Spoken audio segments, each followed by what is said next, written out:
me agree with you, you know. What is it you're disagreeing with? I'm saying What more youth a bowl spin than fast bowling. If you watch schoolboy cricket in Jamaica, you now find one whole bag of youth are running on a Lego at 80 and 82 miles per hour as a schoolboy.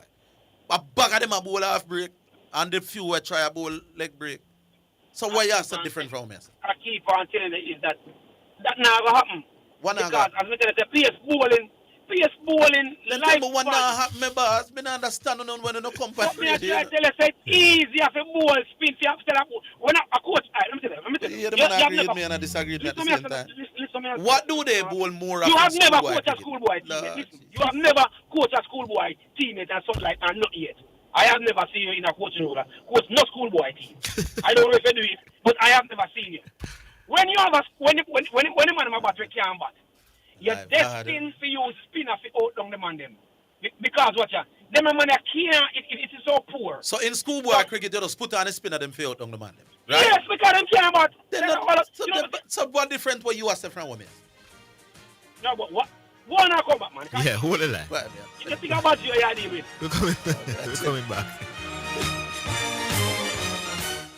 The Jamaica Anti-Doping Commission JADCO needs your help to eliminate doping and keep sport clean. If you have concerns about any doping activity, you can share the information with JADCO anonymously. The information you share will be treated with the highest level of confidentiality. Make the right call if you see something, say something. Protect clean sport. Protect our legacy. To report doping activity, call 888-429-5232 or visit the JADCO website at jadco.gov.jn. A message from the Jamaica Anti-Doping Commission. Are you ready for something mega? Spend $6,500 or more before GCT, drop your entry in the box and you can win a 2025 Hyundai Tucson. It's the Mega Wheels 2 promotion, April 5th to September 28th. Second prize, a $50,000 shopping spree every month for a year. Third prize, a $30,000 shopping spree every month for a year. Brought to you by Hyundai, Restaurant, Heineken, True Milk, Grace, Walker's Wood, Downing, CPJ Daiquiri, and Carryburst. Choose Concentrate. Only at Megamart. Locations island-wide. Megamart, best value by far. Authorized under Section 58.3 of the Betting, Gaming, and Lotteries Act. It's now time for Sports in a Minute, sponsored by Edgechem, Western Sports, Megamart, Spectrum Insurance Brokers, Dangel Auto Spares and Accessories Limited, and Fosrich. All right, in Sports in a Minute at this time, Jofra Archer took a wicket to with the third delivery of his comeback on a memorable day in the third test between England and India. After more than 4 years away with his career-threatening injuries, Archer electrified Lords by having Jaswal caught at second slip, wheeling away to celebrate with overflowing emotion and joy. Somehow India suffered only one loss in Archer's opening burst, but England plugged away in the extreme heat for two more crucial breakthroughs. Joe Root's magnificent catch at first slip not only ended Kieran Nair's resistance at 40, but also gave Root his 111th grab in Test cricket, a record for an outfielder. The bowler was Captain Ben Stokes, fit after a first-day injury scare. And that's your Sports in a Minute. Sports in a Minute was sponsored by Edgechem, changing lives 1 gallon at a time. Western Sports, the sports people. Megamart, best value by far. Spectrum Insurance Brokers, setting the industry standard. Dangel Auto Spares and Accessories Limited at 20 Balmoral Avenue, Kingston 10, and shop number 10, 1A Chapelton Road. Call 876-929-9146. And Fosrich. Listen up, Jamaica. At Fosrich, everybody's getting a solar water heater. $20,000 deposit. 6 months to pay. What a deal! Fosrich Financing. Can't even, no, without you holding my hand. Praise the Lord. Greetings and salutations to all of our wonderful, wonderful friends all over Jamaica. Listen, this is Dr. John Wayne Manning from Omega Church and Omega Radio. It has always been my dream to establish community work here in Jamaica.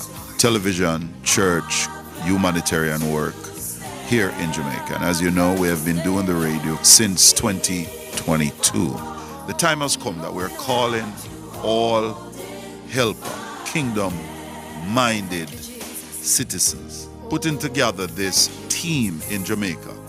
We're looking for helpers, kingdom-minded helpers, from hospitality, humanitarian, administration, coordination, media, for television and radio production.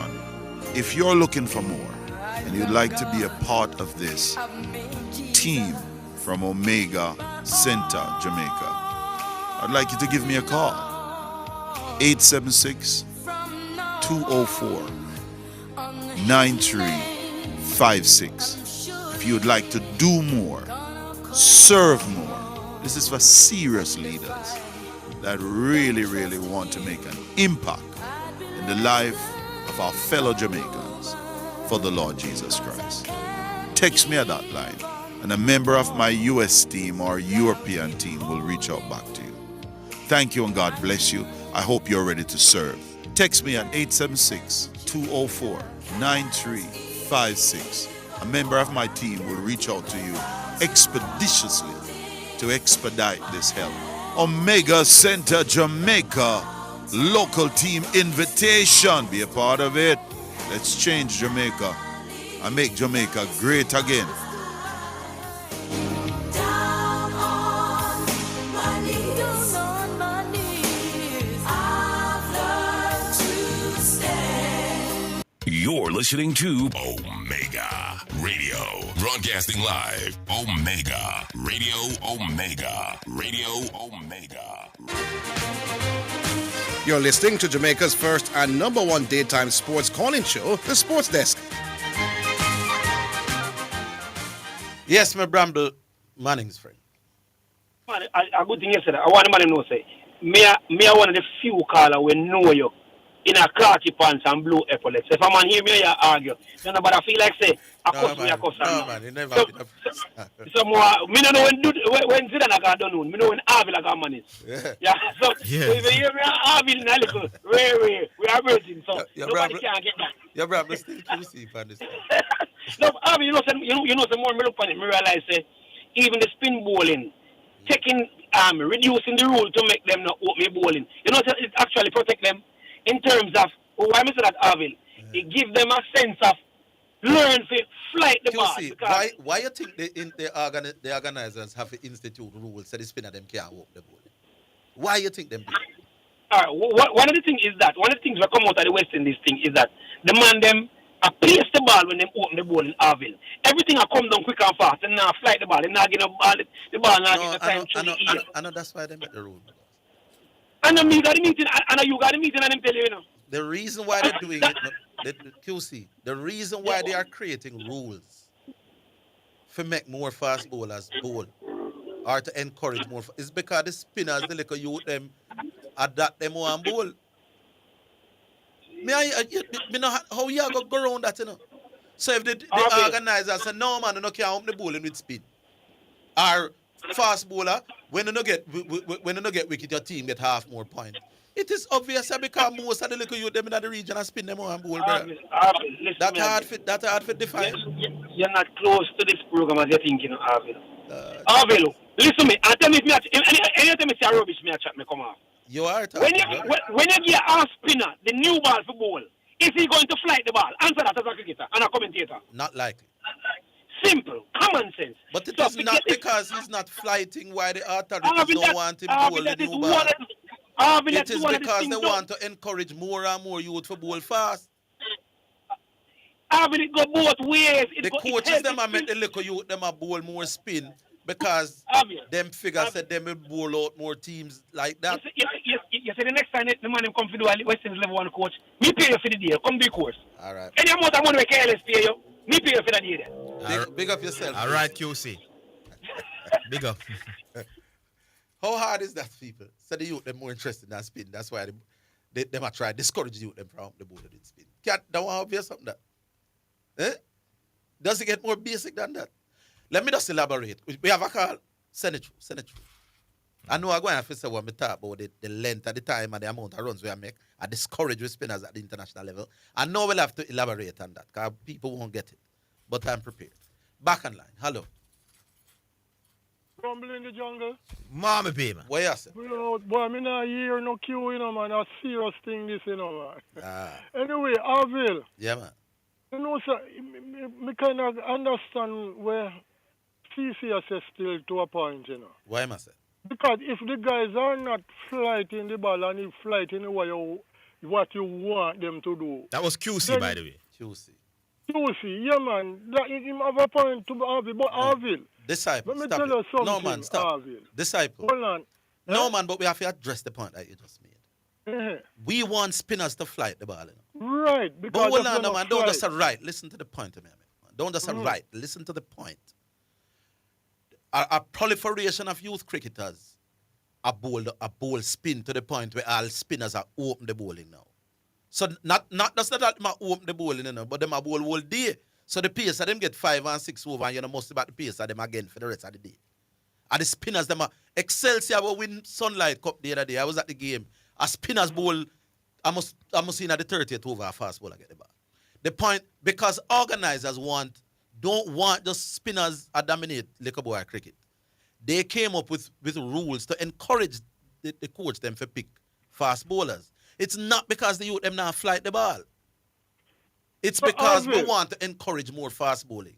Because the youth them still now flight the ball when you tell them so they're not for open bowling. You know? The youth them still are going to do what them think them for do for out down man. Which takes more toll on the body, fast bowling or spin? Not much fast bowling, big man. Then maybe not that one of the main reasons why them doing one bowl fast too. But I'm saying for whatever reason, more Liquor Boy a bowl spin than we are running and try bowl real fast. You might get a little youth to carry over a man say my bowl like medium works, you know, but me attack schoolboy, quick bowlers. Them something that they again rude boy. A be a spin, you see. You're more likely if you see youth to try bowl spin than a running and a leg of one ball in a schoolboy cricket. And indeed youth cricket. So in Badger talk, so we're more passionate about fast bowling. That is in Badger's era, not that era. Why, but yes, the Badger point now, me not care what nobody wants to say. You know, make no sense. You can bowl out the team Zidane for 50. And when you go in, you can't make no more than 30. No, it man. does not make any sense. The argument, though, is that you're conflating different arguments. I'm saying that the youth them know, all the evidence is that the youth them know prefer bowl spin than real quick.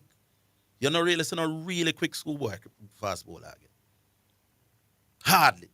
Hardly hear a schoolboy a man talk about him on the circuit. John, we see a little schoolboy I'm fast. Put them something to stop, man. Like I said, we see a little set of youth a bowl spin. The other day, I go watch the Senior Cup final. Couple schoolboy play. None of them now bowl fast. None of them. I spin them bowl. All right, the reggae boys know Harville. All right. Me don't know what are you or Zidane, which one of you can explain this one to me. I mean, the reggae boys, we dropped some points, some what you call it now, we gone down further down in the... You dropped 7 places. Right, we dropped 7 places. Now, Zidane, when you look on this team that is playing now, under the former coach, what difference you see in the playing of it? Do you see any specific tactical gamesmanship, or is it the same old 6.5 hours? No, I think the previous coach was holding the team together better. I think his team was tougher to break down.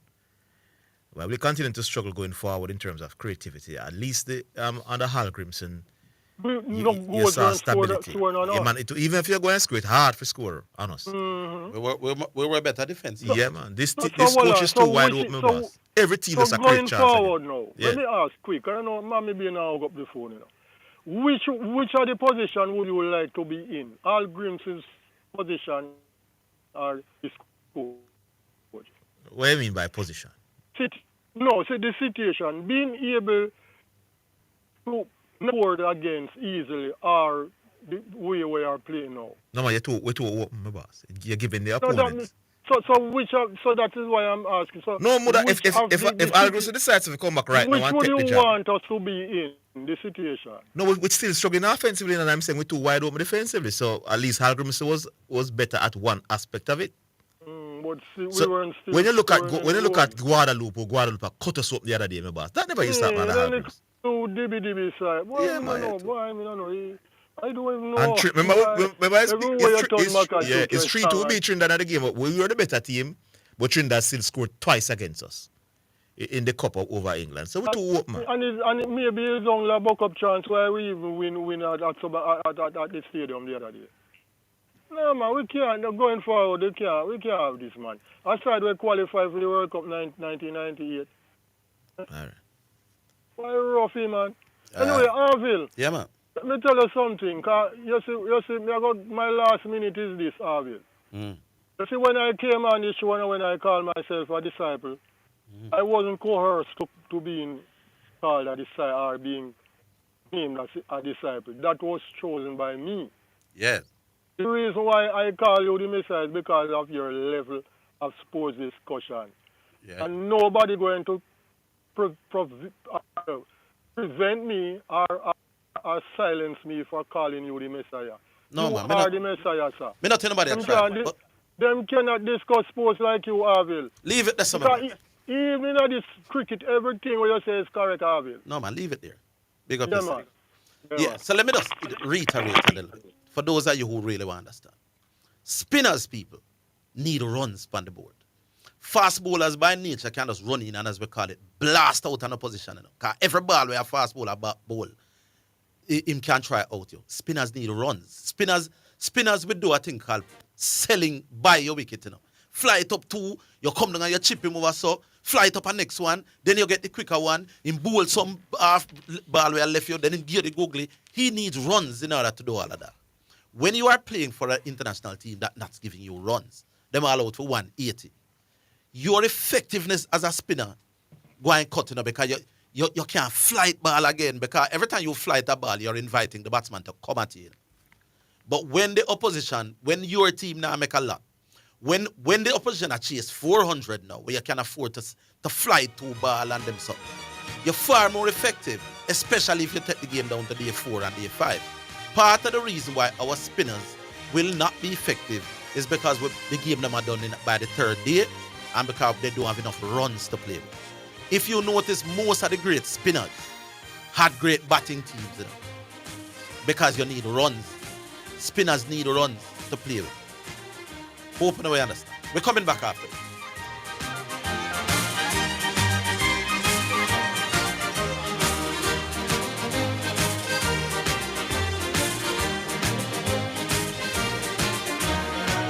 Clear your barrels and personal shipments with ease and convenience. Request a customs contactless clearance today through CCP at jca.gov.jm.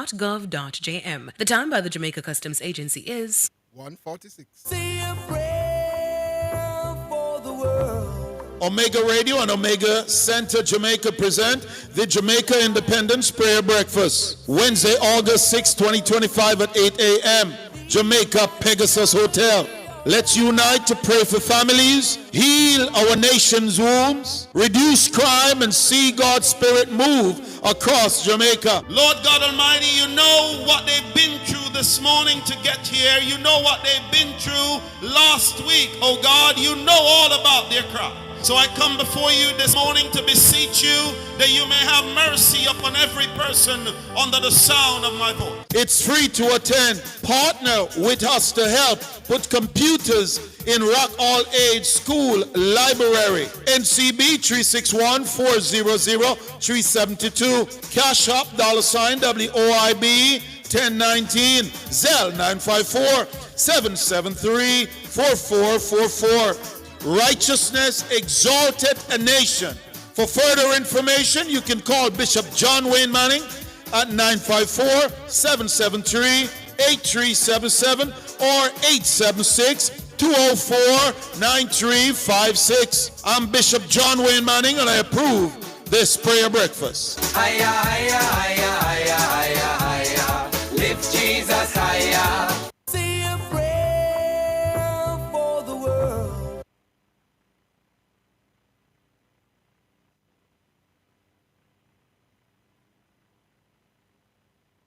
You're listening to Omega Radio. Broadcasting live. Omega Radio. Omega Radio. Omega. You're listening to Jamaica's first and number 1 daytime sports calling show, The Sports Desk. All right, people, in true sports desk style, I have two very special guests that are coming in the studio, probably in the next 10 minutes. 12 years ago, no more than 12 years, 13, 14 years ago, he was here. One of the most enigmatic West Indian cricketers of all time. We're talking, of course, about Lawrence Yagaro. He will be in the studios in about 10 minutes. Big up Yaga. But then there's also an Australian journalist, Ashley Gray. Ashley and I, him writing a book about Yaga and thing. But he's here. Naturally, Australia play the West Indies. So he's in the studio. He will be in a few minutes. I think them probably reach the car park by now. And we'll also look at the series, everything for do with Australian cricket, West Indies cricket. We'll open the phone. So who want to talk to Yaga and the Australian journalist, Ashley Gray. Do people, nothing about South Africa and apartheid and them something. Yaga don't want to discuss that. And anybody go down the road, they will not open them can of worms. We don't care the money for that. Cricket we want to talk about. Yeah, back on line. Hello. No cricket that afternoon, CC. No, man, we're not under no South Africa thing. No, I'm just saying, what was it like to play during that period there, or what is wrong? You know what I mean, CC. Start giving me trouble now, man. Well, I see look like you're coming around 360 to where the conversation was at from the beginning. To say, put it like this, Arville. If you have, but I want to say, it's probably using a sprinter. If you have a sprinter who requires a plus four headwind behind him, plus four tailwind behind him, run something, and you have a sprinter who, regardless of the condition, him can give something. Which one of them sprinter they are choose? I'm not sure what the question is, but give me the man who can run sub 10 without the wind. I'm not sure the relevance of the question. So the relevance is this now. We're talking about the whole spinner business versus pace bowling. Yeah. So, I'm going to ask you this question. Do you agree that pace bowling is the foundation of test domination? When you say foundation, what do you mean? I will know when I want to go to school. I don't know what you mean by the foundation. What you build upon. What you build upon? I don't understand what you said. Oh boy. No, I don't understand what you said. What you build upon? I don't understand the question. What is what is the foundation? Something that's at the bottom. So in order for you to have a house that is not prone to, we can stand the test of time. The foundation has to be strong, right? Yeah. All right. So in order for you, in terms of to build a dominant test team, what is the foundation required for you to build a dominant test team? Good batting, good bowling, good fielding. Obvious. Foundation has to be something. The base on which you build something upon. But may I base it upon good batting, good bowling, and good fielding? Bowling, batting, and fielding can be the base, Arville. Them and my base. I don't know about your base, but I'm my three base. No, about your base. I'm not talking about my base. It is the base of which has been tested and tried and true. I want to make more runs than you, and I want to get wickets more than you. I want to take better in the field than you. And them three things that I practice every day. So if I go build a school team now, or a parish team, or a Jamaica team, every day I work on them three things there. Batting, bowling, and fielding. Yes, sir. Do you consider a batsman who average 40 in a test cricket a great batsman? No. But do you think if you have 4 batsmen who average in 40 and 4 batsmen who average 22 or less in your team, that can be a dominant test team? No, man, I don't know whether you can be a dominant test team unless I know who you play against, and how good the other teams are. All I'm saying. So if you have 4 men in your team average 40 and 4 bowler average 20, and the other man them have 4 men average 60, and also 4 men average 20, that man they have something. The man average 4 men average 60, as you say. Yeah. And them have 4 bowler over there where average 35. No, man, they don't need good bowling too. No, but I am saying to you, notice what I said a while ago. But CC, wouldn't that be a bad bowling attack, though, man?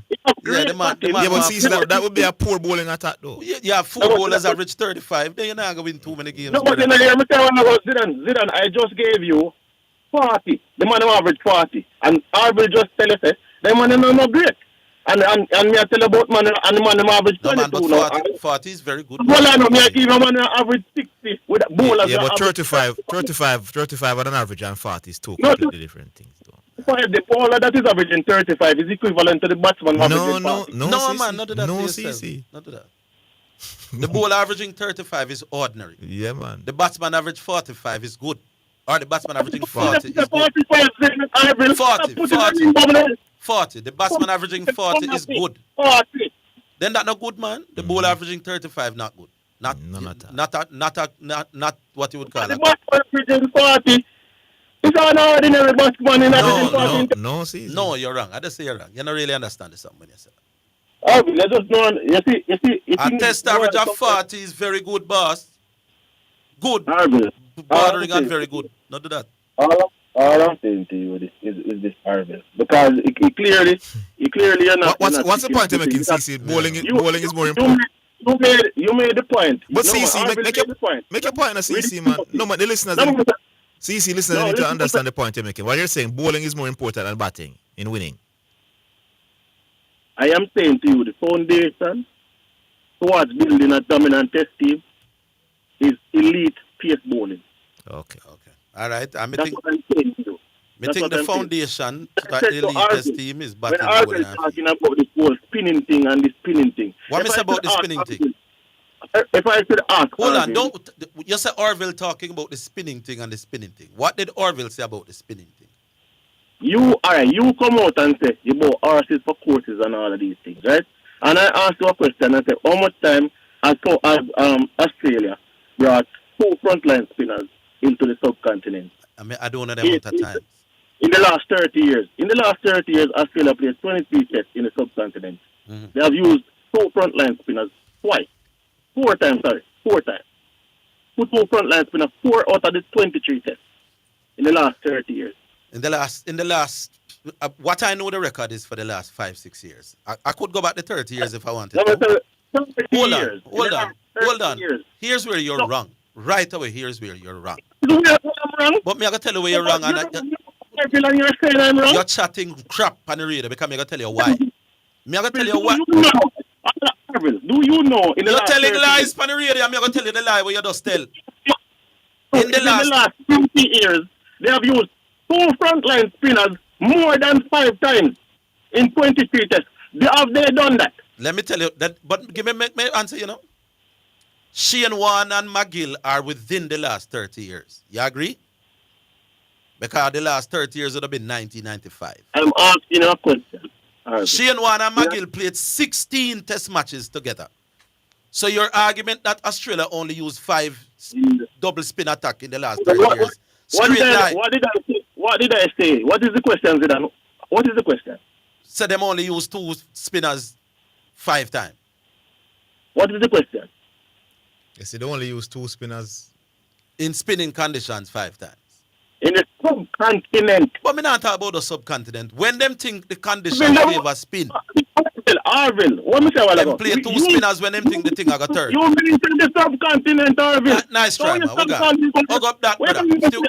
Stuart then if they are prepared to play Stuart McGill and Shane Warne 16 times, then what I tell you about what them we doing at the subcontinent? In the subcontinent, but just say, you don't know in the subcontinent. I have to tell me for August. Cricket person, as a cricket neophyte, you don't know that the man only use it 5 times. What do you only use 5 times? So where did Shane Warne and McGill played 16 tests together? That is what you have to find out. But hold on, CC. Well, CC, if they use a double spin in outside of the subcontinent, it's strengthening Arville's point, you know. Strengthening point with what? Because they would have utilized them in less than spin-friendly conditions. You know, realize that. At 16 tests, the 2 of them play together. Yeah. 16 times Australia said, give me them 2 man. I'm sure I see them play them 2 of them against West Indies. All in the Caribbean. Them play them. I don't know how to bramble, CC. I don't know to allow no bramble like it. I guess that comes Arville a question, and Arville could not provide an answer based on what he was speaking on. He spoke about subcontinent. No. My argument is not just about subcontinent. What's the point of the real spinner? What's your point about the spinners, though, CC, before you go? That's ordinary and brown. I am saying, my point to Arvin is this. In terms of, if you choose a spinner or a pace bowler to go into certain conditions, a pace bowler is more likely to perform across all conditions vis-a-vis a spinner who needs suitable conditions to perform. Depends on the quality of the pacer. Leave it there, CC, man. Your brand does that. Big up CC later, man. Big up CC. Hug up that one until next year. All right, my very special guest star here. We're coming back.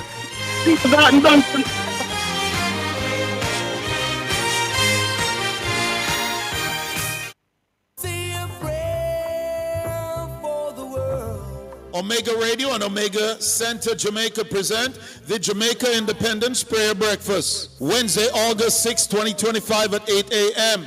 Jamaica Pegasus Hotel. Let's unite to pray for families, heal our nation's wombs, reduce crime, and see God's Spirit move across Jamaica. Lord God Almighty, you know what they've been through this morning to get here. You know what they've been through last week. Oh God, you know all about their cry. So I come before you this morning to beseech you that you may have mercy upon every person under the sound of my voice. It's free to attend. Partner with us to help put computers in Rock All Age School Library. NCB 361-400-372. Cash App $WOIB 1019. Zelle 954-773-4444. Righteousness exalted a nation. For further information, you can call Bishop John Wayne Manning at 954-773-8377 or 876-204-9356. I'm Bishop John Wayne Manning and I approve this prayer breakfast. Higher, higher, higher, higher, higher, higher. Lift Jesus higher.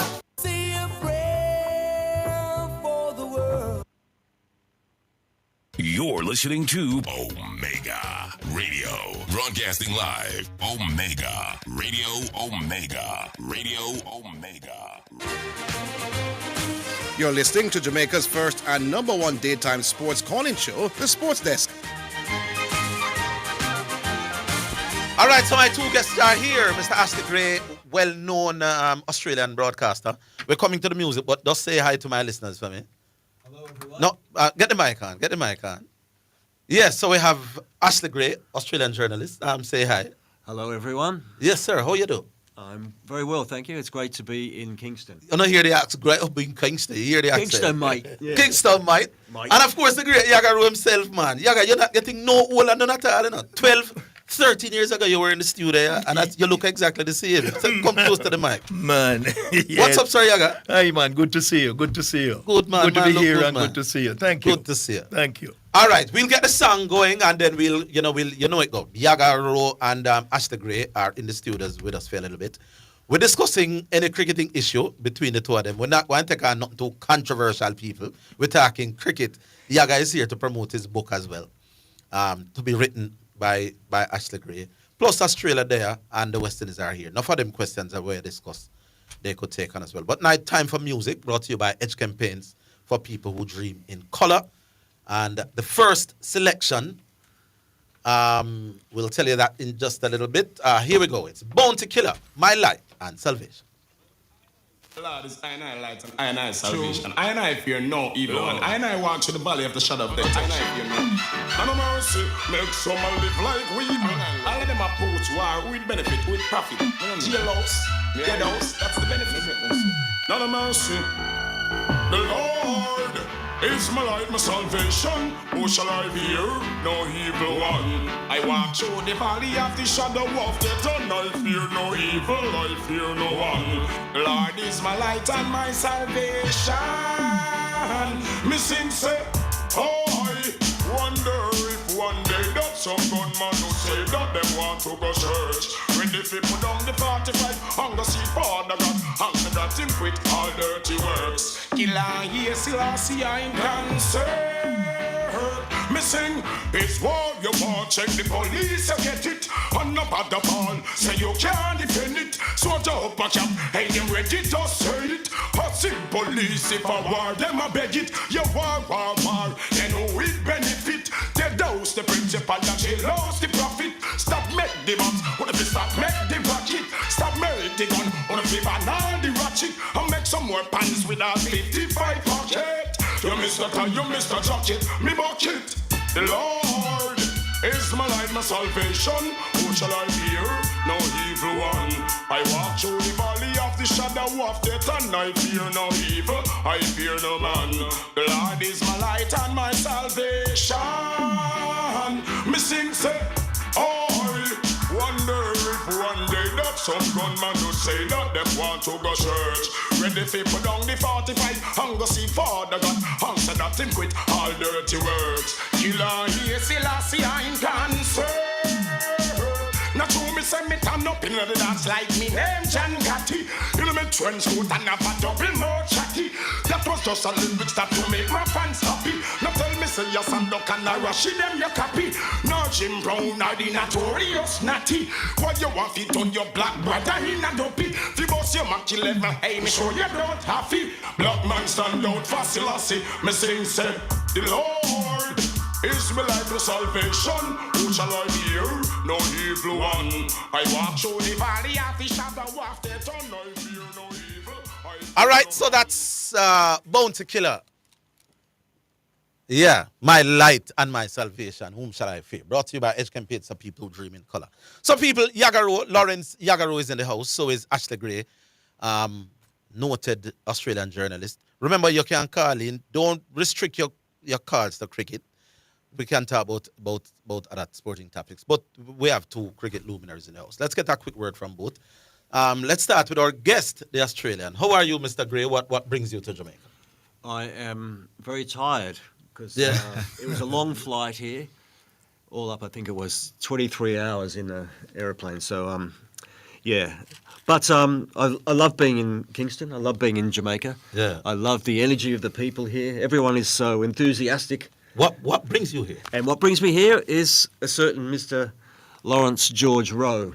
Yeah. Because I'm writing his biography, and we thought it would be a good idea to come back to Kingston, to go to all the places that he used to frequent when he was a youth. You know, so where he grew up, you know, where he first played cricket, all that kind of thing. All that kind of thing. Yeah. And Yaga, what brings you here? For the same reason, or you just come cool out and watch a game? It is basically the same reason, you know, but it just coincide at the test match. Yeah, it's on at the same time. I was going to ask that question, you know, if it was planned to do it well, you know, while the test match is going on in So we decided that we would come and take a little view at the test match and pick. Yeah. You know. As a former player, Yaga, a big thing like you in your time, when you look at the West Indies and how we just lose. How does it affect you? Well, it's kind of painful to see what we have, you know, what we've been going through. But, you know, these guys have to make their own greatness now, you know. Yeah. You know, the thing of the past was we were great. We were a great side, and we set up the world. I mean, no other sporting team probably in the world of sport. Yeah. And have done what we had done during the 70s, the 80s, and the 90s. You know, it was tremendous. Yes, man. And I was happy to be a part of the early stages of that. Yeah. And then we fall through.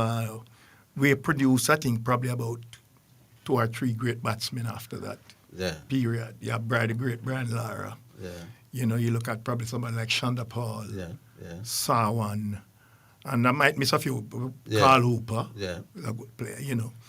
After that bunch of players, we really have produced anybody. We're scraping the barrel. That's great. You know, and there's no reason for it in that sense that our schoolboys have played fairly well, if you check it out. Yeah, well, you know, we're always dear and dear about. I saw the schoolboys in the last few years. The standard is not the what standard it used fall away. Yeah, man, it fall back. But I know in a couple of years ago we were dear and dear about. Second, we'd won it. Third, there's where it was placing. Yeah. And then the other countries, their players have gone on to represent their countries, while our players just fade away. Like our youth cricketers. Our youth cricketers fade away. So we should have examined that area of it. What caused that problem for us? All right, so let me ask the Australian. What is it that makes Australian cricket so strong? We're coming back to the calls in just after this. Ashley Young, Ashley Gray, you are from the heart of the country that is the number one in Test cricket. Yes. What makes Australian cricket as strong as it is? What are you all doing that we're not doing? It's not easy to say, but we have a very strong cricket academy, which produces good cricketers, and that's going back to the early 1990s. See, in the mid-80s, Australia was where the West Indies is now. Yeah. Australia had got beaten by New Zealand. They're at rock bottom, and then there was this idea that they would instigate a cricket academy, and Rod Marsh and guys like that gave their expert advice, and they brought up players like Ricky Ponting, and ever since then, that has acted as a buffer. Yeah. So you may lose some games, you may lose some series or whatever here and there, but you know you've got the youth coming through, and they're coming through, and they are. What's the grassroots cricket's like in Australia? Say 12, 14, 15 years. To be honest, it's not as strong as it was in the sense of numbers, because there are so many more distractions. It's like here, young kids they're on their phones, they're on their computers. That there are so many other things you can do, and it's a lot harder, because my son plays cricket and he's 14, and he will play in a competition with only 4 other teams. Yeah. So it'll be a 5-team competition, because they can't get the numbers, because you have to give up a lot of your time to play cricket, don't you? You have to give up 4 hours or 5 hours, Right. And it sort of conflicts with the modern world, doesn't it? Yeah. All right, so the number 615-2841. You have seen the test match. The next time somebody comes up, let us know. Somebody's there. Somebody's there, yeah. We'll take a call. Hello, good afternoon. Hello. Yes. Abel. Yeah, man, you're live, This is Chuck. Chuck, where you, sir? Yeah, man. Yes. We got to get the opportunity to call today. Yeah, man. Turn on the noise behind you, though. Tell the person behind you that they're on the air. Wind up the wind. Yes. Because the great man, Yagaro, is in the house. Good afternoon, Mr. Lowe. Yeah, man. Good afternoon, man. Yes, man. One of the greatest things that ever happened to me as a youth, Mr. Lowe. Yeah, sure. As a youth growing up, when you were around, I used to tell the person so we are hear them on the radio. Tell them. We still are hear them do Chuck, man. All right, then, yeah. I would have come to Kensington, Mr. Rowe, as a little boy, and come and see you preparing to train. And I would have asked you, Mr. Rowe, can I keep your bag until you finish running? And you would say, sure. And you would have left that bag with me, and I would have watched you put on your pads and run your laps and do your thing and your train. And it was the greatest thing that happened to me as a young man.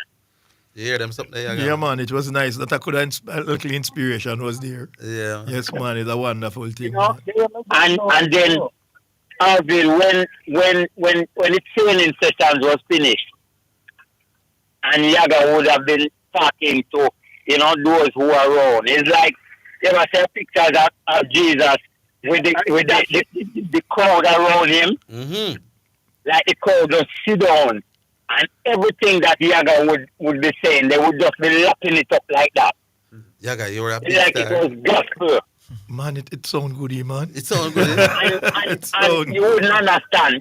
When we come, most of my friends and say, when the great Yaga come to train, I mean, I tell him back.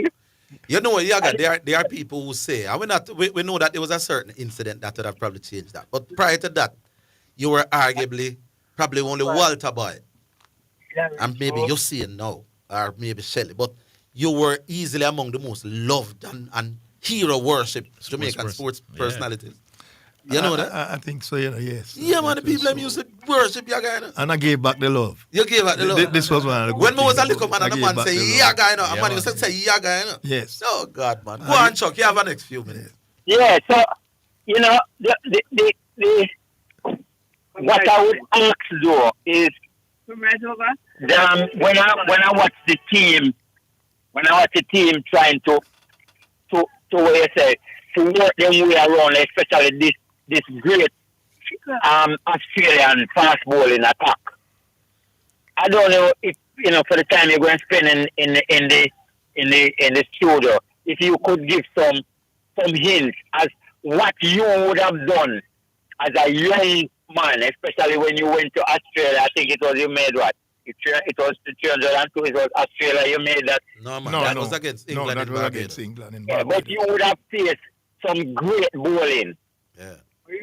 And I mean, you would have at Kensington. You would have had some good fast bowler, Chicken Williams, and those bowlers that would have bowled to you. But what would have been, what can you pass on, even over the air, that can help some of these young batsmen in terms of, as you say, trying to make their own way, trying to... All right, so we get the question. What would... All right, we have some... You know it go. The program going full. Yeah, man, no problem. Yeah, big up yourself, Yeah, man, thanks, man. Thanks. Yeah, man. All right, so a very difficult question on the here.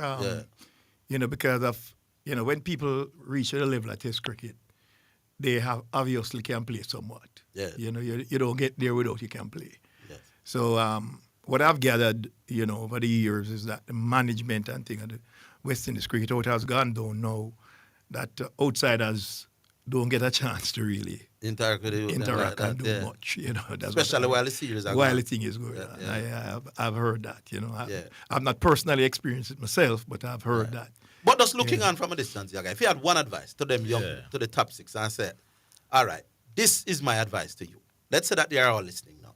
Yes. Because this is up on YouTube. At some point, they will hear this or see this. What would your advice? The whole situation is that we have to just fight in our pack, in our bunch. We have to fight it all. Everybody have to put in their part. Yeah. Because regardless of, how good a person you are when you play for the West Indies, if you individually don't perform, you're going to get dropped. Right. You have to have individual performances. And we have to all put it together, especially in a series like this. I still want some batting advice, but I'll come back after. Some direct batting tips. We're coming back. We have Yaga around the house and Australian journalist Johnny Ashley Gray. I said Johnny Gray. Johnny Gray is an umpire. Yeah. We're coming back after the break.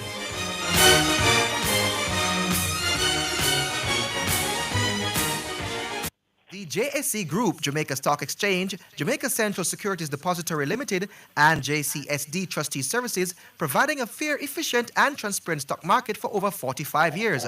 The time by the Jamaica Stock Exchange Group is 2:15.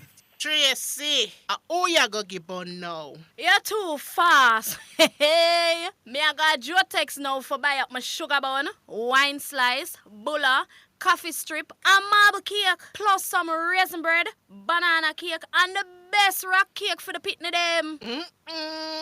Me can't get some? No, go buy your own. Hey! Jotex Bakery. Visit 20 Gold Street, Kingston, or call 922-5768. Open Monday to Saturday, 8 a.m. to 7 p.m. Delivery island-wide. Jotex Bakery. So nice, so right. Conditions apply. Set the trend, set the trend. The Trend-Setting Sports Desk, Mondays to Fridays, 1 to 4 p.m., is Jamaica's #1 call-in sports program. Join me, Orville Higgins, and me, Christopher Zidane Matthews, as we continue to take call-in sports discussions to the highest levels on radio. The Sports Desk, Mondays to Fridays, 1 to 4 p.m., on Jamaica's #1 sports radio station. The hour between 3 and 4 p.m. is sponsored by Western Sports, the sports people, with locations in Kingston, Ocho Rios, and Montego Bay. You're listening to Jamaica's first and #1 daytime sports calling show, The Sports Desk. All right, so we're back online. Let's see who we have now. But before that, Yaga, any batting advice? You're facing 4 bowlers in the top 10 in world cricket. Stark, Hazelwood, Cummings as the pacers, and Lyon as the off-spinner. Just 2 batting tips that you could pass on. Very difficult. You have to just be yourself. Be yourself. Don't do other things that you see other people do. At the end of the test match, I see one of the players, I don't want to call no name, but one of the players just run down the wicket, give him wicket in both teams of the game. Yeah, which is not his style. That is not you. Just play your game. Just turn up and play your game as much as you can. All right. We go back online. Hello. Hello? Yeah, good afternoon. Am I on? Yes, you're on. Live. Oh, sorry. Oh, this is Emirates. Yeah, man, this is Emirates, man, the lover of Arsenal. Love it more than Zidane. You do? How are you? Not too bad. Not bad. Not bad at all. It's really an honor to be on the same program that you're on. Really respected you and, your contribution to West Indies cricket and the fame that went ahead of you and still staying behind you. I'm Big still up so yourself. humble. One time you used to think, Yaga Yeah, would have been very humble, man. go on and hype. You know? When me hear about Yaga, I think Yaga would have been one big show off, man. Can't believe how humble. So brethren. I got 3 questions I have for you today. 1, what are you doing now? 2, what's your feeling or beliefs as to the demise of West Indies cricket? And 3, what do you think we can do to build back West Indies cricket? All right, so we started. What is Lawrence Road doing now? Retired now and running the Lawrence Road Legendary Cricket Foundation with my you wife. are? We try That's to. where, USA? Yes, we try to do Okay. a few little things here and trying to help some of the farmer players who fall behind a little bit. Oh, wonderful. You're doing that? Yeah. We've been doing that. So you Couple of do years any now. form of batting now and then? No. I actually took up the bat during the foundation event 2 years ago. Yeah. And went out and spar a little bit. You know? Yeah, went out and spar a little bit with it. Okay. You know, it's a big problem. West Indies cricket is All right, so the the other problem question over the was, years. what caused the demise? The demise of West Indies cricket. Yeah. I believe we were so powerful that we took it for granted in the earlier years. Yeah. I mean, remember they banned 16 of us earlier. Yes. You know, and then you leave a big hole, a gap there over the years. And it just went on, and then the whole system changed, and, you know, a little insularity start to get into, more insularity start to get into the thing. We play as individual countries, playing as one, which makes it so difficult. So it's not any one thing that has created the problems for us. You know, and then the competition with other sports and everything, what children can do now, we are open up to more. In my days, it was just soccer and cricket, basically, it was open up to. Today, it's a lot more, and a lot of money is springing around in all different sports. But today, the amount of money that's in cricket today, it is a great thing for the youngsters of the country. Yes. It can be a profession. You can go to school, get your education, and now the say, I society want to be a cricket. professional cricketer. Yeah. And you can make a living from it. You know? All right, Emirates, any other thing? Can you know it go? No, what should West Indies cricket do now to kind of build it back? Or what can we do? Well, I don't know if we're going down in the I'm gonna right jump off path. in a minute, And as I say, I talk about the insularity. I don't know if we're going down the right path. I don't like the one-man business doing the thing. Like Sammy right now. now. It's the one sole man that do the thing. You know, I don't think it makes no sense to me, really. You want us to keep the selectors? Yeah, well, the selectors have to be there, one. And 2, I believe that, for me, if I was Sammy, I'd take just the 2 teams. You wouldn't want the 3 teams? Now they want the 5-day thing. Make somebody else handle the 5-day thing. Yeah. Because Sam himself was not a great player, I would say, by no means. A workman type player. Yeah. I thought when he got into the West Indies team, his bowling was good enough for him to be a 4th seaman and a workhorse for West Indies. Right. But I also knew that he had to get his batting right. You know, because he would be all-rounder. Then we have Bravo at that time, who was a extremely good all-round cricketer. But Bravo was batting number 6 West Indies at some stage. Yeah. And then it becomes a problem right there. And then Sam became the West Indies captain, which was very, very difficult. Yeah. You know, a lot of times, even in some of the victories that we had, you know, Sammy was like a non-performer in most of those, apart from being the captain and the thing. And then the other day I noticed recently with Rockman Powell, you know, he was kicked out. Rockman Powell was kicked out of the thing, and the reason they gave that he wasn't making any runs. He's averaging 36 in T20 cricket. Sammy averaged 17. But he was played. Emirates, that. You know. Yeah, man. Emirates gone. You know, so I couldn't understand. I don't have anything against any other guy. No, man, I know it's not personal. I don't have anything against not all of us felt that he should have been given the 3 teams either. So no, you know. All right, let's take another one. Hello. Hello. Diego. Good day, gentlemen. Good day. Mr. Zidane and Orville and your special guest. Yeah, good afternoon, Senji. Mr. Ashley Gray and Yaga Rowe. Yes. Yeah, man. Special welcome to Mr. Ashley Gray from Down Under. Hello. Australia has always been one of my favorite places on the map. Mr. Rowe. Yes, sir. I must say that I wish you all the best in the publication of your autobio. Thank you. And I must add that I've always been champion the cause of Yagaro for years. Wow. So, and I say welcome home, Yeah, man, thank you. My closest association to you, though. I rate stylists, I love stylists. People like Franco or Yagaro run, can I call Hooper, So, my line of thought is. Mm-hmm. But my closest association with you, Mr. Rowe, perhaps was around at the beginning of the 1980s, 1981 perhaps. Yeah. My brother, my old elder brother, broke into the Jamaica team while you were captain. This was a Harrison Line Guzzigan team. Steve went. Okay. He was out at Jago, out at St. Catherine, and went on to Melbourne Cricket Club. Yeah. Middle of that, stop at St. Catherine at the time. And yes, he spoke highly of people like yourself and Mikey Holding, Yeah. He really tell me about Lawrence or Michael Holding, how they accommodated him as a new member of the team. And for that's one of the reasons why I have a high regard for you. Okay. And matter of fact, Steve is in Florida, so you might. Yes, I think I saw him a couple of years ago. Way back when in Florida. Yes. Yes. But that's as much as I want to say. With respect to Mr. Grado. Yes. I don't know if you're gonna take him to Shedwin Park. Because Shedwin Park is a ground that we always give Yagaro a hard time, Okay. I remember one time we mowed Yaga so much at Shedwin, Yeah. But that was just to show off your game, you know what I mean? Okay. But he might not have enough time to get out. When you're leaving, Ashley? So you have to speak in the mic. Next Friday. Yeah. So, but the test match ends next Wednesday, so you're going to be here till Friday. It will or will? I mean, might end Monday. You have to speak in the mic. It might be over by Sunday. Hopefully it goes 5 days. It goes Hopefully 5 it goes days, 5 days. Yes, man. And finally, to Mr. Ashley Green. Yes. My brother Steve, he admired Greg Chappell out of Australia. Yes. Steve had a big scrapbook full of Greg Chappell. He batted like Greg Chappell, stylist. I love the stylist them. So, if you ever come across Mr. Chappell, you can pass on the sentiments for us. Yeah. I shall do. He was also a hero of mine as a kid. I loved, Yes, man. loved the way he batted. We talk about Andres and Yes. square cuts, man. Steve would kill you with doing. So, all right. I would remember him. Yeah, as a youngster. Big up, Jago. Oh, cool. Let's talk about legends. How did the public take the death of the legendary Shane Warne?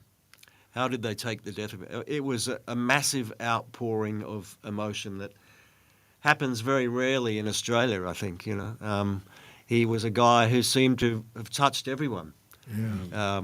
And he was doing things that you didn't even know about, like he was contributing to charities and helping people, and because he had this image of being, just a very casual kind of guy who rolled his arm over and got some wickets, smoked some fags, had a few drinks, ate pizza sandwiches. He was very much his own man, and I think people admired him for that. And obviously he had a superhuman skill in that he could bowl the ball like no one else. So, yeah, he was just a man of the people, and it's rare that you get that. So it was huge when he died, and obviously very tragic as well.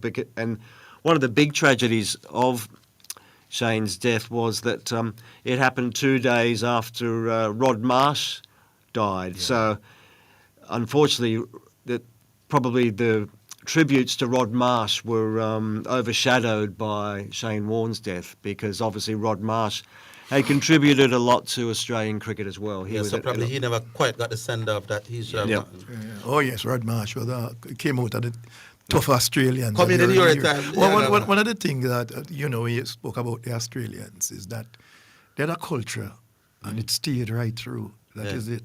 They're very tough. Yeah. Very, very tough cricketers. Them sledge people. And yes, man. Did you get to the sledging when you played? What them say to you? Oh, yes. All kind of stuff. But you see, they stopped doing it to me, really, because I never responded. Yeah? I never responded. I never believe in responding. Like Tomo and Lily dunk on you. I believe you respond. You have to respond with your bat. You know, say nothing? No, I don't say anything. You know who tell me this one time? Danager, Richard Aston. Yeah. Mm-hmm. I had a brother that played youth cricket for Jamaica. Yeah. And one time we're in Crossroads, and I showed him Danager. I said, this is a farmer, Jamaica, and West Indies batsman. Yeah. But by then, germs are, here. My brother was like, no, sir, no, that man couldn't play no cricket. Because by then, germs was... Yes. I said, Germs, come here, because no matter how mad Germs is, when he come to talk cricket, he made a lot of sense. He's there. Oh, yeah. So I call Germs, and you know, you have to buy him a drink first Yes. and thing. And then I said, this me look up brother and him open for Jamaica. You have any advice can pass? And him look at him and then he said, young man, let me tell you something. Don't get into the habit of talking to the fast bowler. They will kill you. Just remember, you see the first session, give them that first session. Yes. But just set to yourself, there's a thing called between lunch and tea. Yes. Things might be better then. Him said no matter how fast them is, you know, when them look at the ball, it's now your turn. Yes. You react. Yes. Don't talk. Yes. So as you said, Yes. One more before we get a call in. Your Australian team is having its own problems. So are we. Your top order not going great. The Sam Kansas youth at the top of the order. Him don't look better than nobody at all. Kawaja is probably looking like he's coming to the end of his tether. And your top order generally struggling. Are there likely to be changes for this third test where the opening combination is concerned? Labuschagne, for example, are they likely to take him back for this game? There's a possibility, but I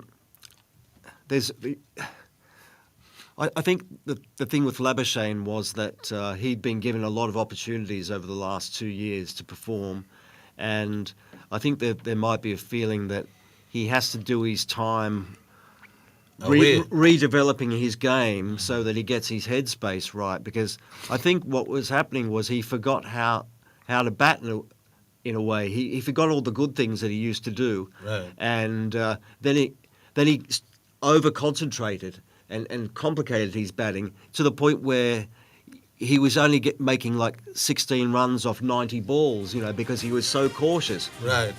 So before run, Sam Kansas, does he survive? Does he make it to this third test? I personally hope so, because I think you've got to give your young boys, young test guys a chance and an opportunity to develop. And he's only 19, I want him to play. Yeah. A walking wicket for the rest of the I agree with Ashedu. I agree with Ashedu. He's a youngster. You have to stick with him. You stick with him. I want him to play. I would 10 for 1. Well, let's set the break, champion. Let's set the break. Let's set the break. Yeah.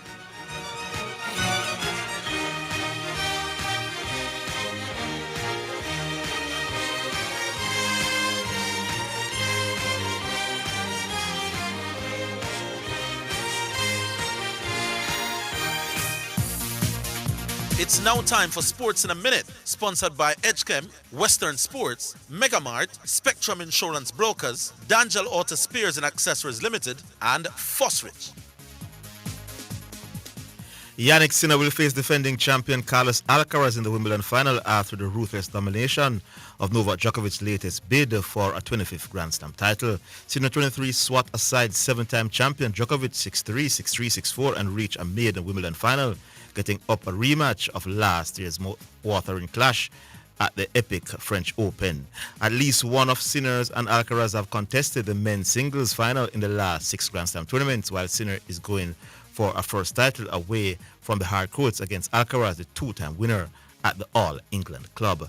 And that's your Sports in a Minute. Sports in a Minute was sponsored by Edgechem, changing lives 1 gallon at a time. Western Sports, the sports people. Megamart, best value by far. Spectrum Insurance Brokers, setting the industry standard. Dangel Auto Spares and Accessories Limited at 20 Balmoral Avenue, Kingston 10, and shop number 10, 1A Chapelton Road. Call 876-929-9146. And Fosrich. Listen up, Jamaica. At Fosrich, everybody's getting a solar water heater. $20,000 deposit. 6 months to pay. What a deal! Fosrich Financing.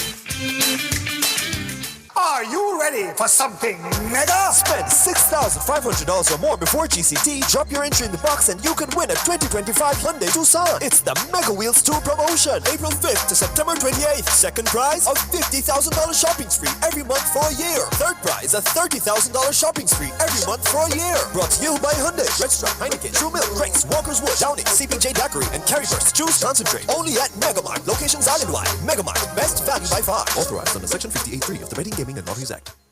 Jamaica. Your favorite gospel show on television, the Jamaica Gospel Star, is now on TVJ. God's people on the move. Tune in for powerful performances to lift your spirit and move your soul. 10 finalists, 4 elimination rounds. When the dust settles, only one will be left standing as the 2025 Jamaica Gospel Star. Sundays, 8 p.m. on TVJ, starting July 6th. Powered by Sagicor, building trust one generation at a time. We're in the hurricane season and the hottest time of the year. But no worries, Lanco has you covered. By the way, you're covered with Lanco Cool Guard or Urethanizer roof coating yet? Use Lanco roof coatings to waterproof your roof and also benefit from a cooler home with our advanced Thermoflex technology. Get 10 to 20% discount on Lanco Urethanizer and Cool Guard roof coating island-wide this hurricane season. Lanco, your waterproofing expert. You're listening to Jamaica's first and number one daytime sports calling show, The Sports Desk. All right, in case you're just joining us, we have former West Indies big bat Yagaro in the house with us. We also have the Australian journalist Ashley Gray in the house as well. They'll be with us for a few minutes more. We go back online. Hello. Well. Yes, Sir P. Mr. Rowe and Mr. Gray.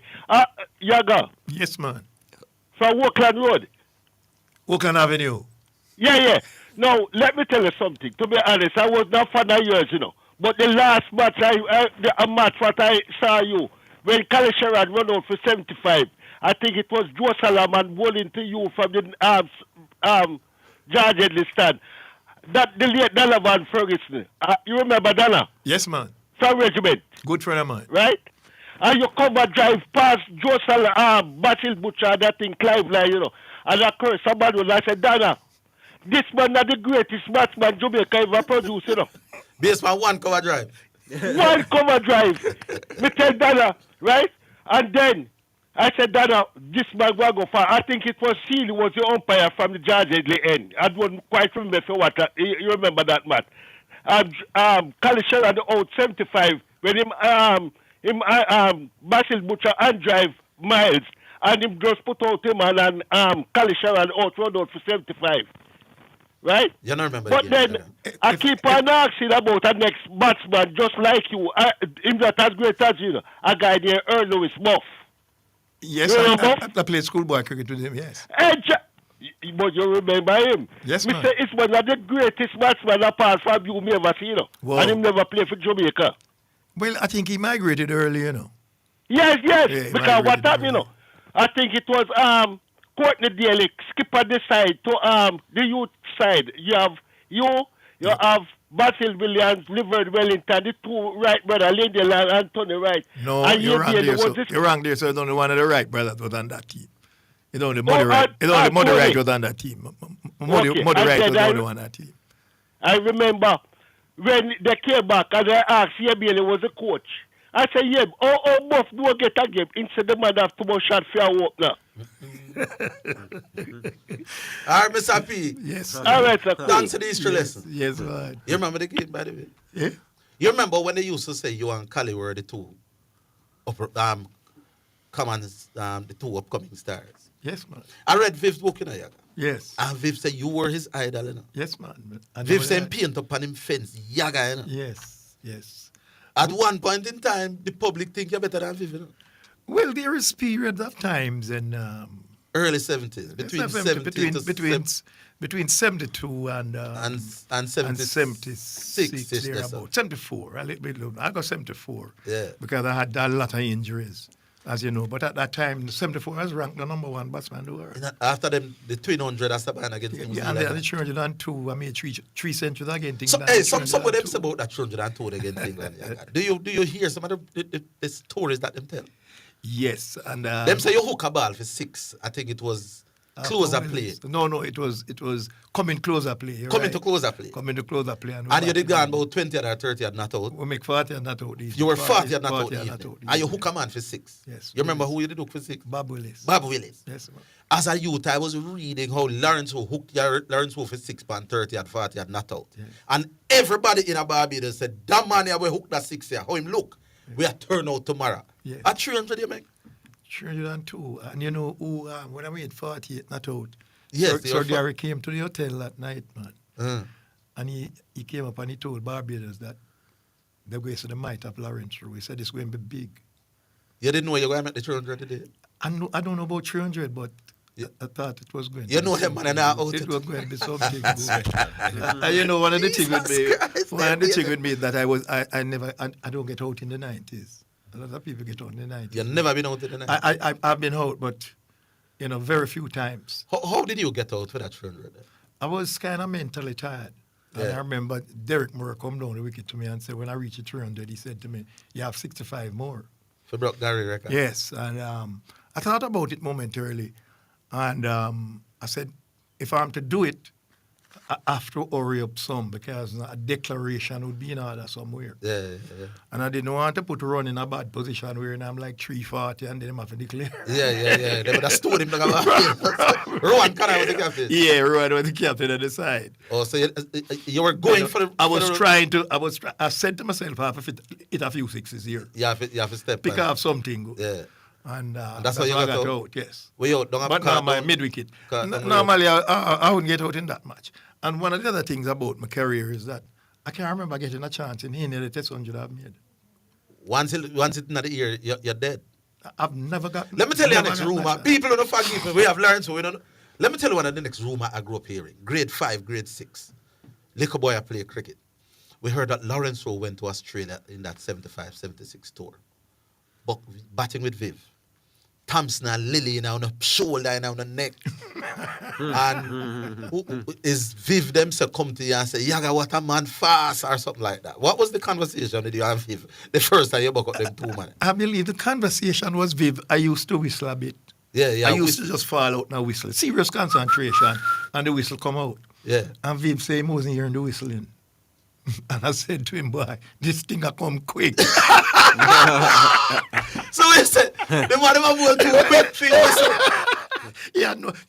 Don't have no time. He had to be focused heavily. Yeah. You Then Yaga, if the man, they must stop him from whistling ball. It was coming. And back then the Australian wickets was completely quick. Faster than they were, oh Lord have mercy. All right. We go back online, people. It's Yaga Rowe and Ashley Gray, the Australian in the house. Hello. Abel. Yeah, man. Good afternoon. Oh, good afternoon, Box. Mr. Gray. Hello. Bless up yourself. Briefly, earlier you made mention of where Australia was in the 80s, and you compared it to where the West Indies is or are right now, right?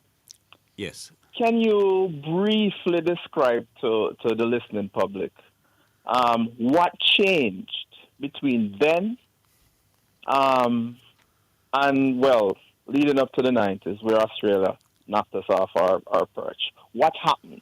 What were the things that happened that led to the turnaround? Because I grew up in the 80s, and obviously that was our heyday. And full disclaimer, I don't like Australia. I respect you guys.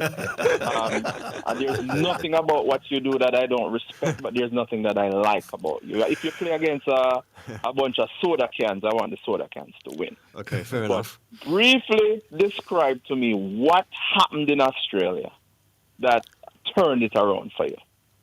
I think a number of good players came of age in the early 90s, and they were given a chance. Guys like Steve Waugh, when he first came into the Australian side, Australia was at rock bottom. But they persisted with him, and it took him at least 20 tests before he scored his first century. In fact, he was kind of fancied as an all-rounder up until that point. So you had guys like him, you had Dean Jones as well, who was coming into his own. Mark Taylor is another one who was given a chance, and he turned out to be not only a good opening batsman but also an excellent captain. And you had Craig McDermott, who sort of earned his stripes in the late 80s there, and he also came of age, and he was a spearhead of that attack. You had Merv Hughes as well. These guys all sort of were given opportunities to fail. So they're stuck with a set of people. Yeah, they stick and pick, they call it. Yeah. Oh, sorry, pick and stick. Pick and stick, yes. So does that answer your question, Box Food? They had a group of fledgling cricketers that they kept faith. So, Mr. Gray, what you're saying basically is that you had quality cricketers around. Yep. And it was always percolating, but that never manifested itself in the senior team. Yeah, there was just see, the problem was when I think Lily Marsh and Chappell retired in '84, Australian cricket sort of fell off a cliff for a while, and it was very hard to replace those guys. So it took a few years before the right guys could be found, and during that period there was a lot of experimentation, but there was also faith in the guys that showed some promise. And I think that's what you've got to do. You got to bring those guys on.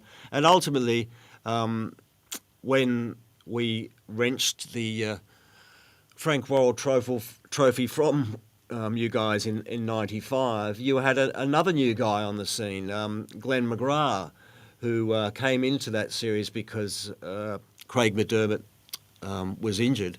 And he... so you're saying, essentially then, is that Australia had good players, and the system was working. You just weren't good at the national level, right? Yeah, and as I said earlier, there was also that idea that an academy should be established, and that acted as a buffer and also brought through new players who were tutored by some of the best in the Australian game. So that ensured that the next generation of batsmen were all of very high quality. You had. So you're saying that there were some key administrative changes. I know where he's going. He's trying to win a private argument between us. You're not going to get it. Okay. But I know where he's going. Box Food, you want a minute after the break? Are you good? I'll take the minute. You'll take the minute. All right, yeah.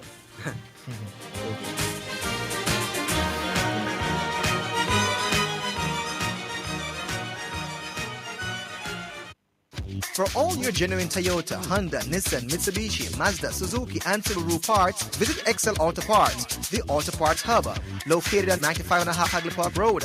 Opening hours are Monday to Friday, 8 a.m. to 5:30 p.m., Saturday, 8 a.m. to 5 p.m., and Sunday, 9 a.m. to 2 p.m. Call 923-2356-7 and 757-2357. Civil servants, come and take advantage of our 50% discount all year round. Once you visit Excel Auto, you will come back. Excel Auto Parts, your parts hub. Paul, I need help with my vehicle cost this year. It's going through the roof. You think I should call Keith? You're mad. Don't you want a system that easy for you? Yeah, man. You want the best price boat here too? Yeah, man. I bet you want real-time alert and island-wide coverage. Yeah, man. So the smart choice is Hawkeye. They will give you a free 30-day trial. Yeah, man. Hey, tell me something. You ever say anything but yeah, man? Yeah, man. Just say yeah, man to Hawk Tracker from Hawkeye. Call us at 926-HAWK. Conditions apply. Do you want the keys to discovering your God-given purpose? Would you like a strategy to fulfill your unique destiny on earth? How about a map to help you navigate the twists and turns on your journey of life? Do you, don't you, will you, won't you? If I coax you, would you want to? Don't you want to? Aren't you going to? Oh, come on, you said you would. Hey, this is Everton Thomas, your friend, your bishop, from the Emmanuel Apostolic Church International with headquarters at 12 Snipe Road in Kingston, Jamaica. And I'm inviting you to join me this and every Friday at 11 a.m. right here on this station for Insights, inspiring conversations for everyday life. That's Insights, Fridays at 11 a.m. God bless you now. Stay awesome. You're listening to Omega Radio. Broadcasting live. Omega Radio. Omega Radio. Omega. You're listening to Jamaica's first and number one daytime sports calling show, The Sports Desk. All right, so I tell in Box Food. I tell him Box Food is this fella is called Box Food. He's trying to win a personal argument. Yep. Okay. Regarding administration versus Pasha. You want any more try at winning the argument, Box Food, or you have another point? With any arguments, I asked the man several open-ended questions, and he answered them. Right, Mr. Gray, yes. Before my last 30 seconds, let me say this. I'm going to respectfully disagree with you. Okay. Because based on your description of where Australia was in the 80s, you were not in the same position that the West Indies is in right now. That's exactly It sounds to me like you had some tools in the cupboard. We don't. I guarantee you right now that if we keep John Campbell for another 50 test matches, he will not average 30. We were having that discussion during the break, actually. You licked the nail by the head, my boss. All right, leave it to Suboxful. All right, big up yourself. Yeah, man. Yaga did say, you said it in the break. That's correct. Australia were never as bad as this. Yeah, it's like a blip. They had a blip. Yeah. They have a culture in their cricket. It was a blip, yes. It was a blip. Yes. But they have a culture in their cricket. the West that is Indies very solid. is extended for 30 years. Yeah. Australia may have gone for a year or two, but man, this bad, we're at the bottom of the thing. Yeah. Now, anyway, how we see now? Miss B, we go back online. Hello. Am I time? Garvey. What's up? I am here, my boss. What's the name of the Australian gentleman that's in the studio? Ashley Gray. How you doing, Mr. Gray? I'm well, thank you. How are you? No. Yes, sir. No, I grew up probably in that same period there, right? Mm-hmm. Yep. As a little boy listening to a test series on the radio between Australia and the West Indies. And at that time, the West Indies were a better team. There was no question in the mid-'80s. We were the better team. But during that series, I remember the commentators in Australia, I think Richard Benoit was also a part of that commentary. They were very excited about this new Australian Cricket Academy that was coming on board, right? Yes, true. And I remember that. I remember distinctly laying in my bed as a little boy, listening to that commentary and listening to them talking about that. And they felt that this would be the catalyst for us reclaiming their dominance of world cricket, right? Yes. Now, when I went back and I looked at graduates from that said academy, I think Shinwan was... You're breaking up, Garvey. You're driving? I think we lost him. No. Miss B, we lost him. All right, when he calls back, give him first preference in the queue. We go back online. Hello. Hello. Yes. Yes, this is G Springman. G Spring with a P. Yeah. G Spring with a P. Right. Well, Yaga and myself come back. We used to play against each other in youth cricket, you know. Wow. And I can't forget that century he made against Lucas. I was playing for Lucas. And himself and Desmond Lewis put on 300 and odd for one, you know. Yeah. Till a bowl that day until a week, man. The best batsman I've ever bowled to. Right? Yeah. And you remember that game? The voice sound very familiar. No, man, you remember the game where you and Desmond put on 300? Yes. Ferguson goal and beer. Yes, man. Okay. I remember you, Trevor. Yeah, man. Yes. Yeah, man. We and Desi over at Lucas. Yes. With the youth and Dow. Dow, yeah. We lick him out of the park enough time. Lick him out of the street and thing. A couple of times. Yeah, man. That day, boy, you and Desmond, boy, never forget it. But, you guys could bat because I remember before close the play, I bowl a half volley to Desmond and hoping he would go for it. And just stop it and say, you're setting a bat, man. You know, bowl that tomorrow, Fergie. The man, wait them though. Could have bat, you know. Well, Lawrence is the best batsman ever born in Jamaica, I tell you. Wow. All right. All right. Jeez. What? Yeah, so you got what do? One of my biggest regrets is that I can't sit your innings there. Yes. So many things. That 175 that you made in World Something Cricket, I saw it as a child, but I can't see it again. When I look on YouTube, I'm not getting entire innings. Yeah, you're not getting it. So some snippets or some songs. Yes, and I play some good innings. You must have. 135 in Antigua, the World Series cricket too, because I was one of the top men in World Series cricket. Yeah. The 175 in Australia against the Australians. And then the 135 again in Antigua. That was against the Australians. Did you set out to become a stylist, the way them describe you? Or it just so happened? It just so happened. You just I was never formally coach, No. Never formally coach early. I just go and take up a cricket bat and I just hold it and that was it. But I see one coach, a man named Roy McLean. From Pakistan? Yes, when I was had to be about 16 or so. Yeah. And I was kind of playing back a little bit square and he said to me, you need to correct that. Yeah. But you were not a power hitter. What made you decide to become... And the game wasn't at that stage, the game wasn't. The stylist was more the thing. Yeah, that's true, man. You know, the stylist was more the thing. Everybody wanted to be a stylist. Yeah, man. All right. We go back online. Hello. Hello. Put out the person. Yeah. Garvey. Yeah. Yeah, man. You got cut off. You're back. Yes. I was saying to the Australian gentleman there that, in my opinion, I think that cricket academy, because if you look at the list of graduates from that academy, Harvey, it's almost every player that has helped Australia to dominate world cricket. Except for Shane Warne, who was expelled. Yeah. And I think another player was also expelled from it. Maybe the Australian gentleman can help me with the names. I don't know. I'm not sure who the other guy was that was expelled, but yes, Warne was expelled. But he had a superior talent anyway. I think he was always going to make it, regardless of whether he was an academy or not. Superiorly talented. Yes. Right. Yeah. You know. Right. And I have always felt that if we had an academy as effective as that, we would have been at the top of world cricket along with Australia. Because I really do believe that we do produce that type of talent. Yes. Raw talent. Yeah. I truly believe that. Yeah, you have Some the people raw say talent. passion, Yes. that is our problem, but I totally disagree with that. Yeah, mental body. I agree. People, him say him disagree that a passion got us to the top. Yeah. Me never want to comment I won't be long, Mr. Higgins. Hush. But I have a question for Mr. Rowe here. By the way, the caller before said Mr. Rowe is the best batsman born in Jamaica. Yeah, I think that him said. Yes. Well, considering the fact that George Headley was born in Panama, I agree. And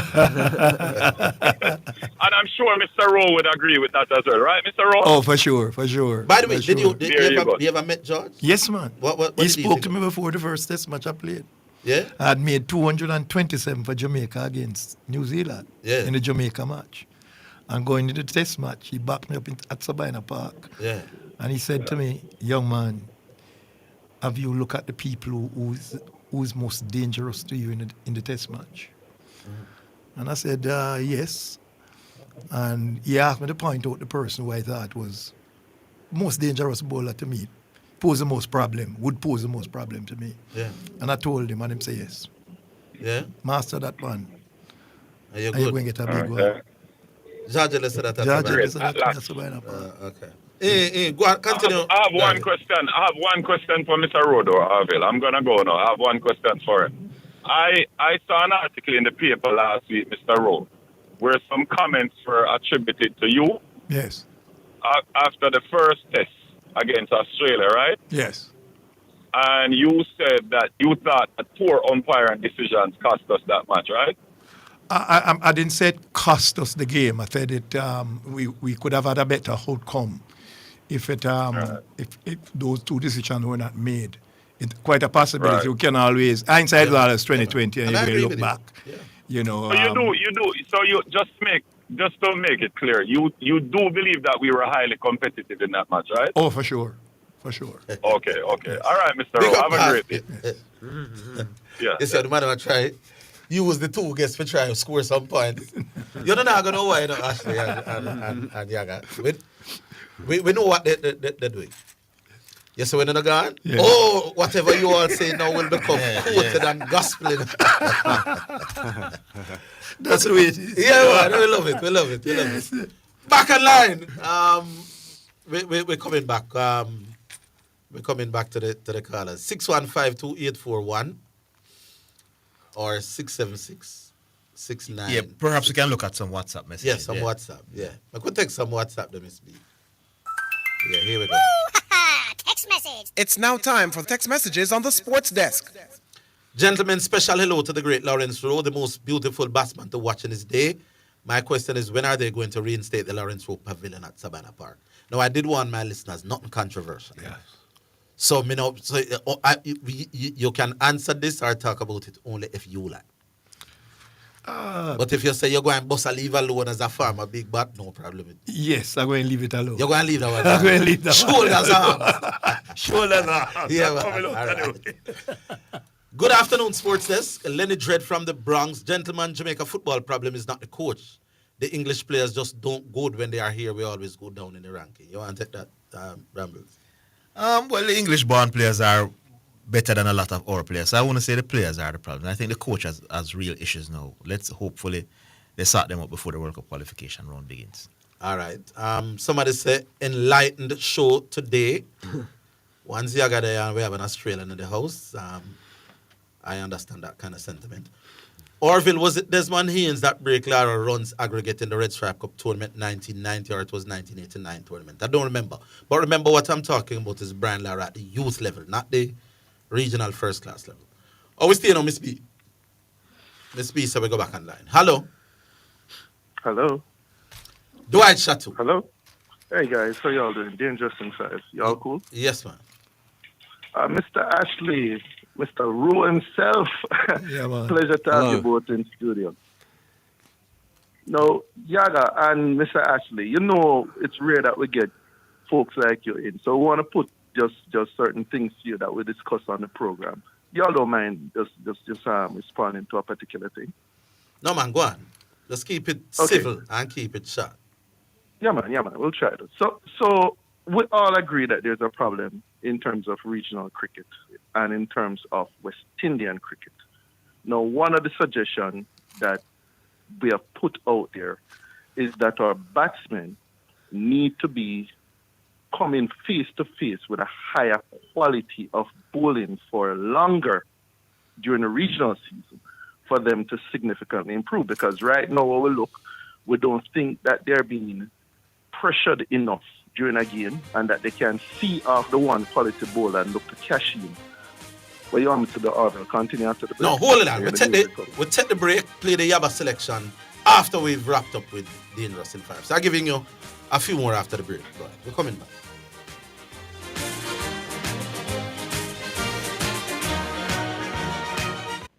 Go straight to Western Sports for all your track and field needs, like spikes, high jump equipment, throwing implements, hurdles, not to mention your team tracksuits, running tights, vests, and shorts. The time by Western Sports, the sports people, is 3 o'clock. Set the trend, set the trend. The Trend-Setting Sports Desk, Mondays to Fridays, 1 to 4 p.m., is Jamaica's #1 call-in sports program. Join me, Orville Higgins, and me, Christopher Zidane Matthews, as we continue to take call-in sports discussions to the highest levels on radio. The Sports Desk, Mondays to Fridays, 1 to 4 p.m., on Jamaica's #1 sports radio station. The hour between 3 and 4 p.m. is sponsored by Western Sports, the sports people, with locations in Kingston, Ocho Rios, and Montego Bay. Greetings to you listeners. This is Reverend Ryan A. Gordon, Senior Pastor of the Broken Vessels Healing and Deliverance Ministries, located at 120 Main Street, Pineapple, Ocho Rios, St. Anne, Jamaica, West Indies. Join me every Sunday morning at 8:30 a.m. inside the Kingdom Lifestyle Radio Show with Brother Frisco. Join me for a Word in Time. You cannot afford to miss this powerful word every Sunday morning on this station. It's all right.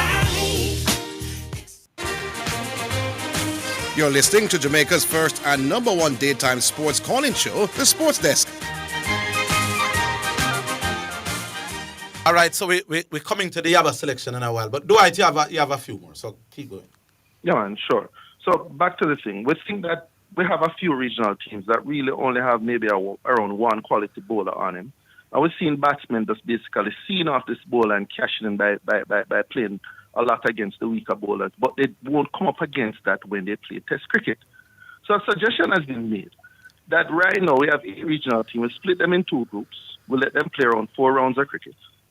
And we take the top 2 teams and then have those top 2 teams play against 2 other best of the best teams, where we're taking the best players and putting together 2 other teams and up the quality of players in the regional league as a way of trying to improve the batsmanship. Yaga, Mr. Ashley, how does that suggestion sound? All right, Yaga, let's take that first. You heard what you heard the point he was making. I think so. I mean, all right, so let me just. He wants regional cricket to be.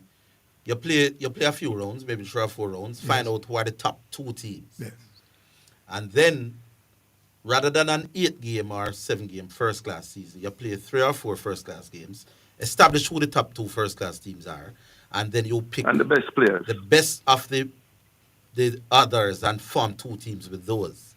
And then they would play against these other teams. Sound like a reasonable idea, because what you would do is get the best of the best playing against each other, Yes. So that could help a little bit, because that is one of the things that is lacking is that. Yeah. You don't have as many good teams playing against each other. So, when the competition is like that, it's hard to develop players to get there and to maintain the top level skill. Yeah, it's not a bad suggestion. Yeah, it's not a bad suggestion. It's not. Yeah, there's a person who believes that we'll lose something by not having countries play against countries, and that even though you have the best players playing against the best in a competitive environment where they're playing for money, that won't have the same level of quality cricket as having a weak country playing against another weak country. Let me tell you what you said to that. No. You're not going to... Let the man answer. No. You're not going to skew the question.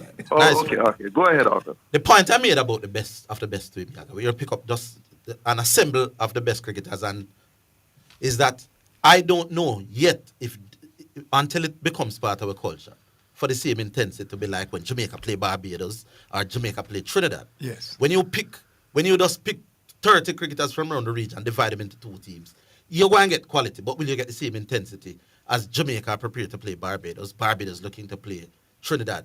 That kind of rivalry there. Yes. All I said to the scholar is that we don't know if in the inception it would create the same rivalry. So let me ask you what I'm not going to ask you.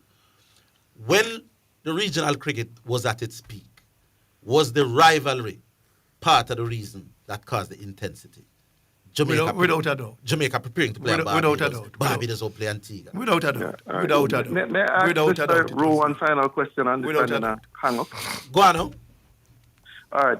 Yaga, do you think country rivalry with poor players produce better cricket than simply getting the best players playing against each other in a competitive environment where they're playing for money, even if they're not representing a country? Is that tough one? It's a tough one. Do I? You have to give me a little more time to deal with this. We'll talk next week. Somebody will kill me if I don't mention this Yaga. There's a guy called Antonio Maxwell, who said he met you at the Fort Lauderdale Stadium. As a matter of fact, he sent me the picture. I don't know if you have on your glasses and take. Yes. This is the photograph. Yes. You remember taking that pic? I remember probably taking this picture. Yeah, man. Yes. Him say me that kill me and he would have disowned me and not been my virgin again if me never get him to shout. So shout out Antonio for me here, sir. Yes, Antonio. Yes, man. I saw the picture and yes. You remember that picture? When we, Fort Lauderdale. Yeah, Fort Lauderdale Stadium, yes. Big up, sir. You feel better now? Yes. All right, so we're going to get the selection going. Big up to the Yava people for their sponsorship of the music, continuing to support. This one is the number 2 on the Yava album. It's called Tomorrow Night.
All right, so that is Yaba selection tomorrow night. We go back online. Some of the discussions are quite interesting, but we wish not to have those on the air. Not to be a fly on the wall. We go back online. Hello. Hello? Yes. Can you hear me? Yes, we are. Good day to your listeners. And busy. Clive Busy Campbell, man. Yags. I know this man. Yags, and Ashraf from Australia? Yes. Where is from Australia? What Sydney. Sydney, all right. It's a small ground. I was going to ask him which is the tallest, longest boundary, but I think he would know it's Adelaide. Anyhow, Yags, I called because I sit down all the time, and I say, I want to talk to Yags, and Mud writes it to me, say, yeah, man, you can link him when you go Florida, but you so busy, and I changed my name to very, very busy. Anyhow, Yags, you remember being in Barbados, and after 302, an individual who would be a big man in the cricket board or so, come out and touch you and say, good knock, that's all. All him do is touch you and say, good knock, I think so. All right. I'm not going to put you on spot. I remember in England 1980, and I came over from New York, and I left my sweater. And when Viv gave me the blazer, you know what you said to me? If it was you, give me it. You remember that? No, I don't. In England 1980, but after that they sent you home eventually. Yes. Because they said, but I'm just saying, when Viv gave me the blazer, and every time you said to me, say, boy, if it was ever your one, it was a big thing to the bay. Yes. Yeah. But let me say I kind of remember it. You can remember? All right, yes, cool. Yes, it kind of coming back to me. There's certain things I can't talk on the radio, but yes. I've been in Barbados, and I can tell you, Bajans, who they would regard themselves as the top in the Caribbean. And when I'm called batsman, it's three names I always refer to, You, Viv Richards, and Carl Hooper. Yes. Because when Hooper bat, I'd sit down and hear them say, sweet. All them know, them have them ever talk, sweet boy, sweet. Mm-hmm. And them rate you as top. You can't tell you that, because I try to tour them all, players then. Yes. But I remember a thing that I always say, boy, life is funny. You was captain of Jamaica team. Clive Led playing for Guyana, not being a captain at Sabina Park. Was it 1980, the last time you captain? Or you two? I can't remember when it was, but I remember. I think I remember the game. Yes. And you said you have a talk with him because they had selected a team to go Australia. Mm-hmm. And you have like they say, yeah man, Biz, you can't drop me. I say, yeah, because you had a little mini. And I say, yeah man, I was sitting in the dressing room drinking some Red Stripe beer till about 7. You remember that evening we lied? Yes. Take them out, so them drop you, you know what I mean? Them yes. call you. I know certain things, so I'm just saying that thing touched me, Yeah. Because when I sit down there between, there was 3 of us in there. The little man who was in charge of the room, never even know what was. And I hear him talk, and I hear tell him straight. And when he and I was driving up to Canberra back at the hotel, I said, boy, the man right, Busy. We don't want to touch nothing with too controversial. We said that at the start. I'm just telling you the respect of when I said to the man right. I just said the man right, and tell it like it is. Yeah. And when you tell the truth, we are stay away from all controversy. Yeah, man, no controversy. So no more of that, man. Yeah, man. I like you say, the bridge in Antigua, my bridge. Yes. All right? I'm call you pretty boy Yags. Yes. And that when you are bat, and them use before I make West Indies team, and that them used to call him Antigua, Yaga. Yes. If you go Antigua, ask who them call Yaga, them let tell you Viv Richards. Well, it's the first nation that called me Sir, the Antiguans. They call me Sir Lawrence. Sir Lawrence. Busy. So the ball in the IS team. Anyhow, respect your love. Yeah, man. All right? Cool. All right, so we're moving on. Yeah. All right. Oh, we stay now, Miss B. Miss R, we're coming to the break. Yeah, so someone is saying, I must ask when the book is going to be out. Yeah. I think in early 2027, that's the idea. That's how far from now? Sorry? That's how far from now? I thought it was closer to completing. Yes. 2027? Yeah, there's still a bit. It could be a little bit before, but yeah. I mean, the reason why I'm here is to observe and absorb and just find out more, so that, I mean, anyone can write a biography on someone from a distance. Right. but you've got to get to know your subject. When you write in the book, just remember that you had come to a studio called Omega with a guy named Orville and a guy named Zidane. Yes. But why not Yaga book? I think we visited my old school today, my primary school. Which school is that? Greenwich Primary. Yeah? Yes, man. We went there this morning.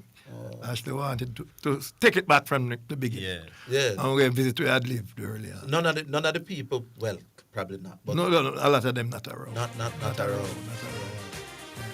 All right, we have Lawrence Yagarel and Ashley Gray, the Australian journalist, in the house. We're coming back after.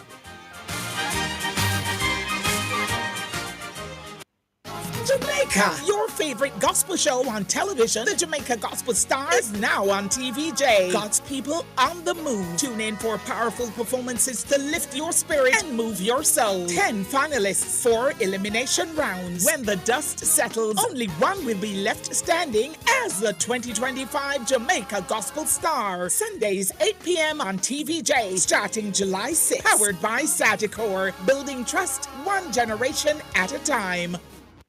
For all your electrical needs, please visit Tanjo Electrical Sales, shop number 2, Dubai Plaza, 33 East Tradeway, Portmore Town Centre. We stock panel boards, PVC trunking and boxes, circuit breakers, meter sockets, PVC conduits and fittings, electrical wires and cables, wiring devices, isolators, and a whole lot more. Credit and debit cards accepted. Call us at 876-939-8712. or 328-0944. Tanjo Electrical Sales. Service with a smile. You're listening to Jamaica's first and number 1 daytime sports calling show, The Sports Desk. All right, so we're back. Remember the number, 615-2841 or 676-6968. Always say, Miss B, we're running down up to the 4 o'clock hour. So you said the book would be out probably 2027. Early 2027. Yeah, round about them time. Yeah. What will make your cricket book different, Yaga? Because most retired cricketers, in fact, most retired sports people on a whole, tend to have an autobiography. And if you read one, you probably read all. Most of the things that they'll say are probably things that you will know already, if you follow them correctly. Yes. Will your book be different, or will that book have some insights that we've never heard yet? I think so. I think it would have a few things different about it, because I'm one of the persons who was considered a West Indian star, who was in the 2 revolutions of the game. Yeah. The 20th century. The Paca Revolution that come first. Right. When I was born, and then I went to South Africa. Right. I was one of the leading man in the South Africa thing. Yeah. And so although we have a lot of stars who are legend, they never have this part of the story to tell. You have a few who have the Paca and West Indies. Right. But I am the one who have the South Africa as well. Alvin Culture and two have that in terms of West Indian, we call so-called West Indian stars. Right. So I believe with those, where you're going to tell your life from the early time you started, then into Jamaica and West Indies. When I want to buy the book, you're going to say, this, we want to hear everything. You want to hear nothing. Everything, man. We want you to talk about the things, man. All right. When we buy the book, we say, okay, there is nothing. Yes. We say nothing, because clearly you can't put your whole life in yes. But, right, Sir Ashley, we want everything from a start. We want to hear things. I probably can get a few things out of Yaga off the record, but not the public probably won't have that same access. But I'm sure the public wants to hear Yaga's own words about a lot of things, and Yaga does have a lot of story to tell. Yes, he does, and it will be given a unique flavour. Yeah, it's not going to be like other biographies because, as Lawrence says, he has a different story to tell, and also, I'm over here and I'm finding out things, and it's all going into my brain, and then it will all come out on the page, And so your job is here to decide what should go in. That's why you're here to observe. Yes, that's true. But I mean, candid off the record conversation sometimes that actually is here, and we were sitting at the hotel, and was talking about some cricket, and he was taking some notes. Some of the things that was being said was never said before. But Yaga, how you look so young? No, God, no, people. Remember me, I hear about Yaga from your little boy. And you see Yaga look like him could still be playing. What's your secret? What do you do? I think I have a young wife. Oh, is that young wife? Yes, you know, and I think that is the flavor. Yes. Do you still stay physical? And yeah, man, I try to stay physical, play a little tennis. We played tennis last night. Yes, we played some tennis last night. Don't call we here no, because we don't want them come mob here. All right, we understand we have another one. Hello. Hello. Yes. Yes. Talk up a little for me. Talk in the microphone. Talk in the phone. Yeah, but I hear of Yaga, you know, remember the days when Yaga used to carry the career at Hockey Park Road. Carrier, yes. And he used to come, and when he used to, in time he passed 100, he used to get $1 a run. Something goes up with you? Yep. Who used to get it? The company. Yeah, man. But you have to make 100 first? You have to make 100 first. Then no joke thing that, man. Yes. Don't give me the $1 run. So the good days, man. I used to work at 7th North Street, you know, and I used to have to go out to the park and go watch every time it's even if I work and watch you. Yeah, them something. Yes. Yeah, contribute badly to the economy. Yeah. Yes. Who we talking to, by the way? I think we lose him. He's gone. We lost him. Put up somebody else there, Miss B. Hello.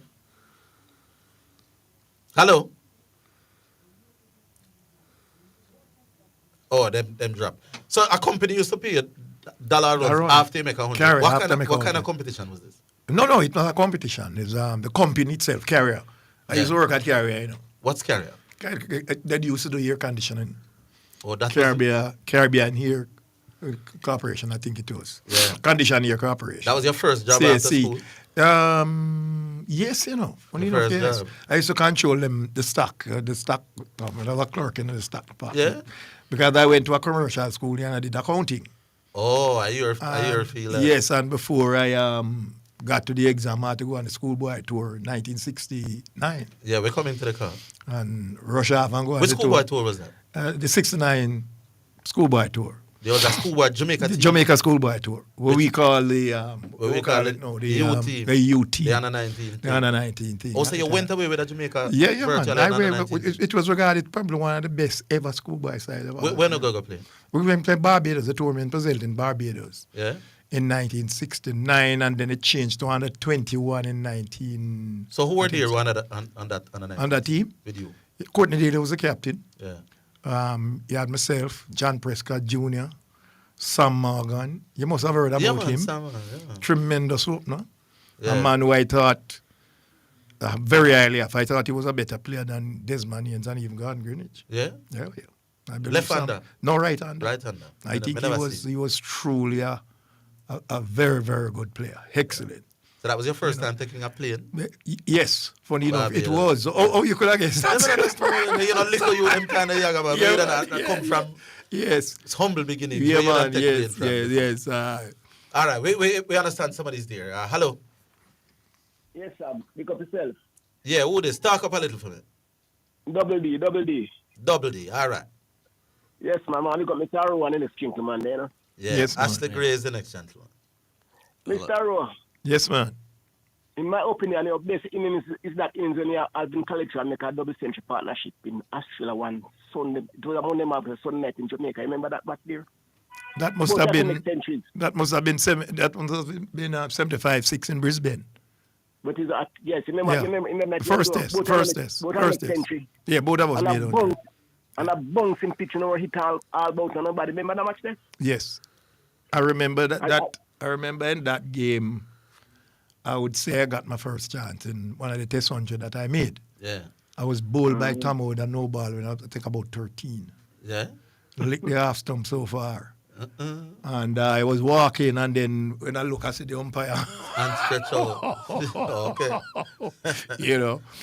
And I went down to make 100. I think it was 107, but I'd pulled a muscle in my left thigh. Yeah, and I was sorry that I didn't call for a runner.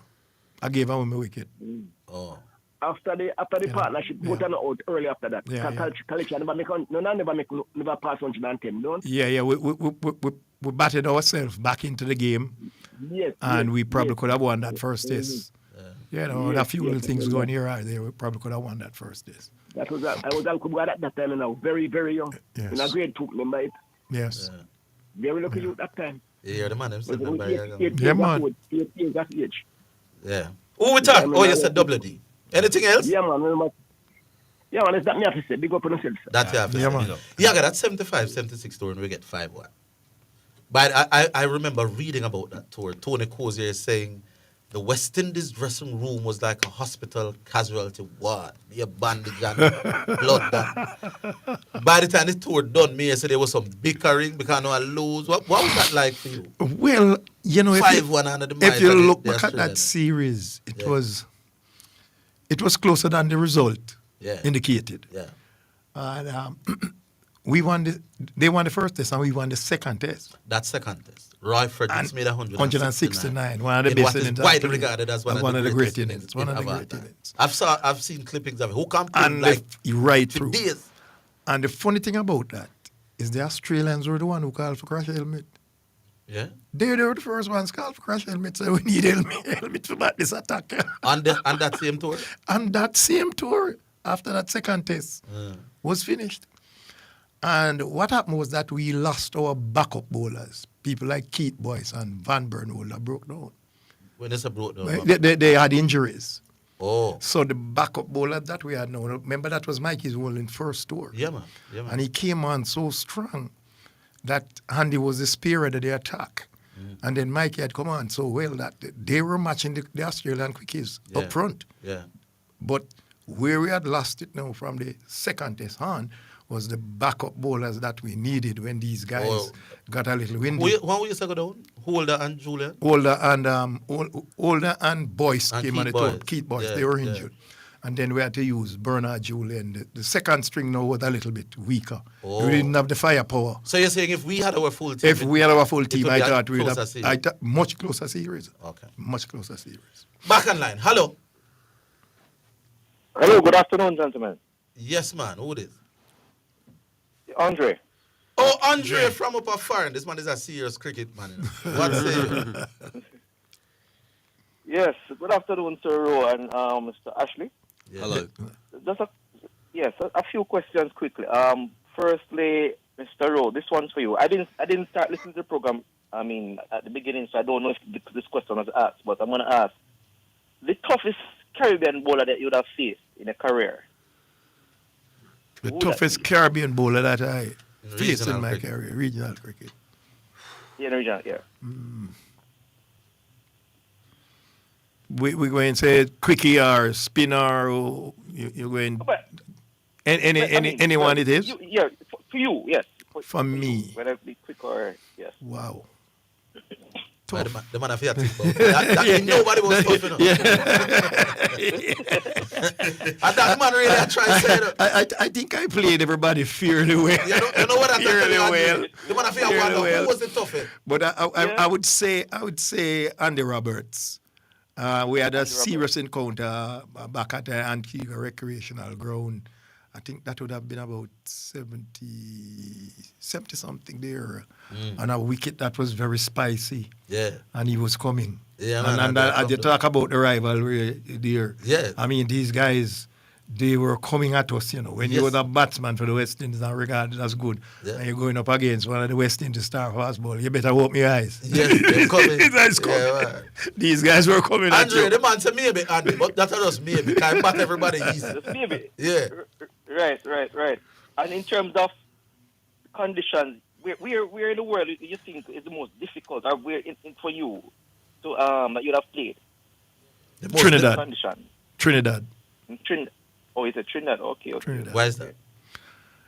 The wicket was one that you had to get in to do well in Trinidad. What the wicket do? The wicket spin, the ball roll, It will bounce to do anything in Trinidad. Yeah. Back then, I don't know about it I now, hear but Ian back Chapman then, talk about it, you know. it was like that. They come to Trinidad, the pitches When were never special. when you get 100 in Trinidad as a West Indian batsman, you have done very well. You have to earn that. And I earned one there. I earned one there. Anything else, Andre?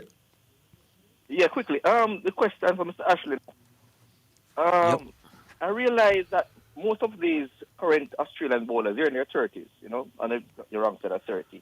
But also, those waiting are also in their 30s or late 20s, right? Yes, true. You have others in the academy you think that are talented enough to will probably to be on the scene anytime shortly. Any youngsters in the waiting? See, the problem is that you've had Stark, Hazelwood, and Cummins as the three spearheads for the past 6 or 7 years, and they're in their mid-30s, and if they all retire together, there's going to be a big gap to fill. You had Jai Richardson, who I think is 28 now, and he took a 5 in a series against England, but there is a bit of a worry in Australia that when these guys retire, if they all retire at the same time, it's going to be you'll be a vacuum there. Very hard to fill that gap. Yeah.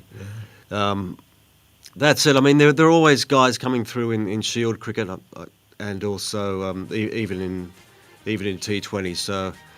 And the club competitions in Australia are very strong. So, expect to see someone. But in the meantime, it could be a down period for Australia for a while. We'll have to see.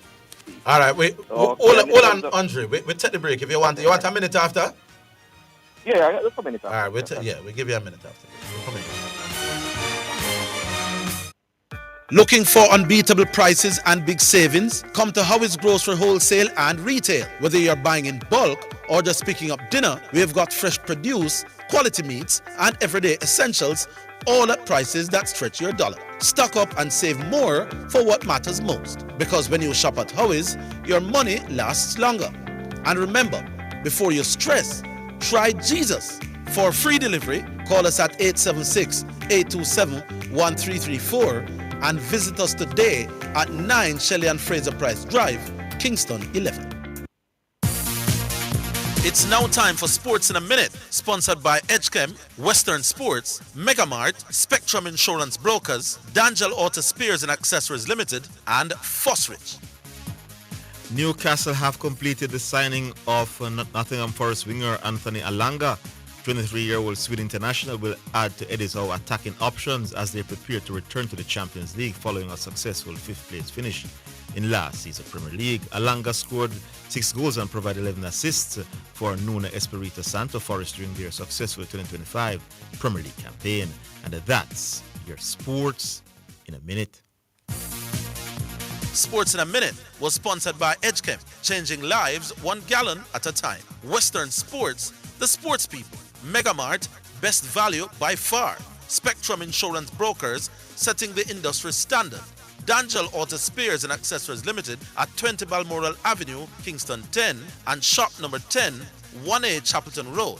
Call 876-929-9146. And Fosrich. Listen up, Jamaica. At Fosrich, everybody's getting a solar water heater. $20,000 deposit. 6 months to pay. What a deal. Fosrich Financing. You're listening to Omega Radio. Broadcasting live. Omega Radio. Omega Radio. Omega. You're listening to Jamaica's first and #1 daytime sports calling show, The Sports Desk. All right, Andre, you have another minute. Hello? Yeah, hello? Yeah, man, you have a minute. Use it wisely. Oh, yes. So that question is answered. So the next question for you, Mr. Ashley. In terms of the leg spinners now, I realize that you have not produced any leg spinner of great quality for Test cricket for some time now. And, are there any concern in that in that field, or in that aspect, why I have not produced, the leg spinners have not been coming through? I think one of the problems is that obviously Shane Warne set such a high standard that the guys that have come after him have all been judged rather harshly because Warne was so good and so beyond anything that had ever happened before, and it probably discouraged a few leg spinners from reaching the heights that they could have, and possibly discouraged some of the newer players from pursuing leg spin in a way that they perhaps could have. And with Nathan Lyon succeeding as an off spinner, there's been a bit of a move that way. I don't think he's as great a bowler as Shane Warne was. I think he's a very good bowler, but he's not in Shane Warne's class. But nonetheless, he's taken, I think, over 600 Test wickets now, so that can't be pushed away. So I think because of Lyon's success, there's it's more about the off spin at the moment. I think he's a top class off spinner, though. Top level off spinner. Oh yeah, he's 500 and something wickets at 30. Yeah, man, he's a great off spinner, man. A great off spinner, without a doubt. Yes, no question. And I believe Australia will always. Andre, big up here. Yeah, well, all right. Thank you, gentlemen. Yeah, you were saying. The culture in their cricket, they'll always rebound, and then the cricket is changed a little bit now. In terms of like the leg spinners coming in now with all the guys are playing. Yes. The introduction of T20 cricket. I want to ask you something about T20. Let's we definitely have to ask you about that. Yeah. But let's go back online. Hello.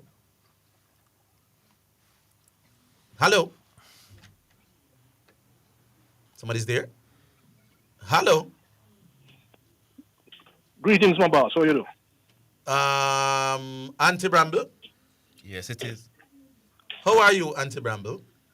Well, as Yaga Road have to draw me out, you understand? Well, that's good. I have to big up the man still. Sir Yaga, good to hear you in the studio, my boss. Yes, man, appreciate it. I can still remember that match that you played when you came back after many years being away from our shores. I think it was at Melbourne. Yes. When you cracked that masterful, what was it? Was it 15 runs? Yeah, 15 or 16. That is right. I saw that match, and I grew up much like Mr. Higgins with this urban legend that was Yagaro. And when I saw those 15 majestic runs, I said, well, it looked like them wasn't telling a lie. Yeah. I wanted to make sure that me put that across to you and to your author there, Sir Ashley. Yeah. I had the pleasure of reading your book on the Rebel Tour. I'm not going into it, but I read it. Masterful. Definitely worthy of the award that it got. Thank you. And I am hoping and I'm waiting with bated breath that when this next offering comes out, a lot of what was said and what wasn't said will be covered in a fulsome way. So looking forward to it. Glad to have you both. Hope you enjoy the cricket at Sabina. Big up, Auntie Bramble. Thanks. Bless up. Good to hear from you. Yes, sir. Listen. Yeah, man. Big up, Auntie Bramble. I never knew that you were an award-winning author, Ashley. You can't so humble be. You already have a world superstar cricketer humble. Huh? Yeah, well, that's the company we keep as award winners. People, the only reason why I have Yaga in the house, as I did 12 years ago, is because I want a free copy of the book. Me, I work hard. Yeah, so our listener is asking the question: is it a case where Yaga made contact with you about the book, or was it you who? Yeah. How was the association? Well, I had contacted Yaga for the first book, for the book The Unforgiven. Yes. And that's about the apartheid thing. Yeah. Yes. And then when that came out, and it did quite well, critically speaking. I remember Lawrence sent me a WhatsApp text, I think, saying, we should talk, and so we talked, and the problems that we've had have been with publishers and getting them to cough up some assistance, Yeah. Well, you will get there. Yeah. I've told my listeners that we're not nothing controversial, and I still won't, because you can bust a leave alone on this, Yaga. But there was one very sore issue for me. I don't even want to ask Yaga. I'm going to ask Ashley about the mural at Savannah Park. Sure. Me still vexed like that. Say about 16, 17 man name at Savannah with cricket. Yaga name not there. Me, I do the controversial bit. Yaga stay out of this. Or you can include. Yes. Is it something that still sits well with you? Yaga, you have to answer that, Yes. I think I just foolishness for have so much cricketers named on the wall as Savannah Yaga not did. Yeah. Where are you with that? Well, I think that the mural, by not having Lawrence on it, falsifies history. It's simple. You don't have to say more than that. Yeah. It's not a fair reflection of the top cricketers. No.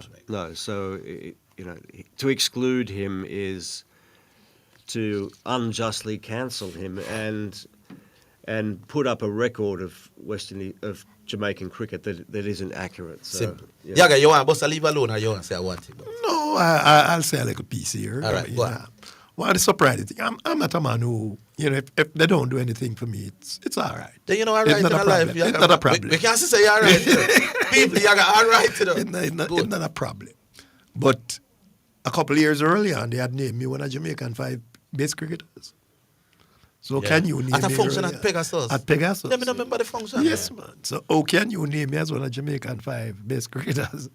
And then you there's a mural in Savannah with what? 17, 18, 20. And then you leave it, out. But hey, you're not bitter. It's all right. I'm all right. No, bitter. I'm not bitter about it. Yaga, you wouldn't live. I never ask anybody for anything. You wouldn't look this good and this young if you did bitter, Whatever they understand me, I say? Whatever had come, they were the ones who approached me and offered me it. You never look nothing or I ask never for look nothing. anything or ask for anything. No. Yeah. All right, so that's as controversial as we will. We did have to touch that little one. Yeah. All right, hello. Hello? Yes. Yeah, Arville, what's up, man? This is Fergie, man. Fergie, where you say? Yeah, man.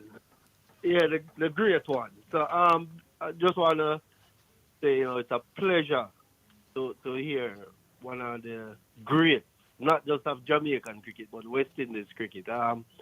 Unfortunately, I wasn't around when he was, doing his exploits on the field, but as a ardent cricket fan and someone who still play the game, every time, I'm around older folks and they're talking about batsman, Yaga name have to come up. No doubt about it. Yeah. True. So I'm one of them also who, is really upset with the whole, them not naming Yaga or giving him, what is deserving of him. I totally disagree with what they did to him. I was gonna ask. I don't remember the gentleman's name, the Australian name. Ashley Gray. I don't want to refer to him as Australian. He is Australian, but he's Ashley Gray. Ashley Gray. Yes, man. Yep. Yeah. I was going to ask if he was the one who wrote the book about the Rebel Tour. Yes. I actually got that book from a friend for my birthday, and lucky you. I didn't read all of it. I didn't read all of it. I read the interview that he did with Everton Mattis. Everton, what's his name? Mattis, yes. Yeah, and he was saying it was very difficult to get him to talk. Unfortunately, I didn't read all of it because there's a documentary on YouTube about that tour, and I just watched the documentary, so I didn't get to read all the book. Well, you can still read. You can still read the book is better than the documentary. So there you go. For sure. I still have the book. I still have the book. Yeah, read the rest of it. Do yourself a favor and read the rest of it. Yeah. I will. Yep. Just one quick question to the great Yagaro. Can you tell us, when you were playing regional cricket, can you tell us some of the bowlers that you were playing against on the different team, the Barbados. I think at the time they had Combined Islands and Trinidad and Guyana. And can you name some of the spinners also who you played against and played with in when you were playing regional cricket? For Jamaica, Arthur Barrett, Neil Miles, Guyana, the great Lance Gibbs, probably the greatest off spinner that ever played the game. Yeah. David Olford from Barbados. You had Tony Howard from Barbados was an off spinner as well. Albert Padmore. You had Rafiq Jumadeen and Inchan Ali and Imtiaz Ali and all these guys from Trinidad. When you back up those guys in Trinidad, if you can't bat. If you can't bat, spin, dog eat your supper. Dog eat your supper, So Guyana, the other guy called Rudolph Ramneris. Never played, both seam could bat, good all-around cricket. I used to swing this ball, man. Yeah. And never really, I don't think he had played for the West Indies, but he used to swing the ball a lot. Yeah. Good bowler. Colin Craft, obviously. Yeah. Big Colin. He was very much underrated, for what he has done. Very underrated for what he has done for West Indies. Top class. Yeah, man. Just to name a few, I'm sure I've forgotten some. El Comido Willett from the Islands and Derek Parry. Yeah. Very, very good off spinner. Derek Parry, one of the better ones we had in St. Times. Yeah. But,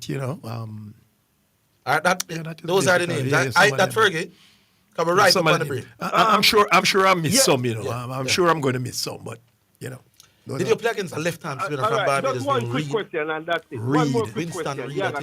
Can you tell us the pitches that were pacer friendly and the pitches that were spin friendly? All right. Keep listening. We get him to answer that after the break. Keep listening. We're coming back for the final. We may be all over the world, but we're still in this together. Make it easy for you get your money. So if you have to get a thing from your brother or mommy, hey, it's a not Insta, this a MoneyGram. Zoom, Ria, check your phone, your money land. VNBS money transfer. Safer, faster, easier. Sign up for VNBS direct to bank account transfer today. No matter step out, feet in the line. Straight in your account, money reach long time. VNBS money transfer. For all your electrical needs, please visit Tanjo Electrical Sales, shop number 2, Dubai Plaza, 33 East Tradeway, Portmore Town Centre. We stock panel boards, PVC trunking and boxes, circuit breakers, meter sockets, PVC conduits and fittings, electrical wires and cables, wiring devices, isolators, and a whole lot more. Credit and debit cards accepted. Call us at 876-939-8712 or 328-0944. Tanjo Electrical Sales. Service with a smile. You're listening to Omega Radio. Broadcasting live. Omega Radio. Omega Radio. Omega. You're listening to Jamaica's first and number one daytime sports calling show, The Sports Desk.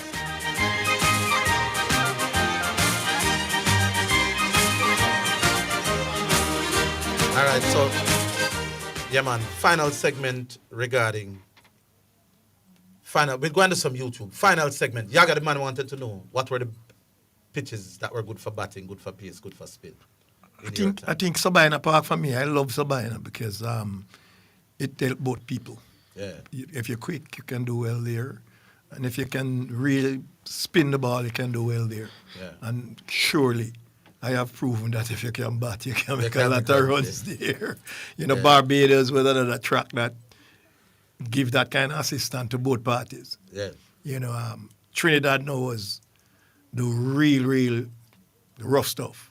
Yeah. You had to be able to put your technique into place and bat well and be a little lucky to survive in Trinidad against good attack. Guyana, Antigua. Guyana was pretty much a featherbed. Nice to bat on. Yeah. Very good batting wicket. Slower than the rest, slower than Kingston and Barbados.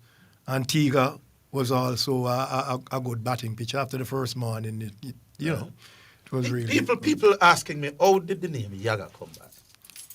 It's a long story, Good, smart people can tell long stories. Sure. Yeah. So, when I was a youth, I used to come through this yard to go to the place where we used to play. A place called Artie down at Spanish Town Road. Place called what? Artie's.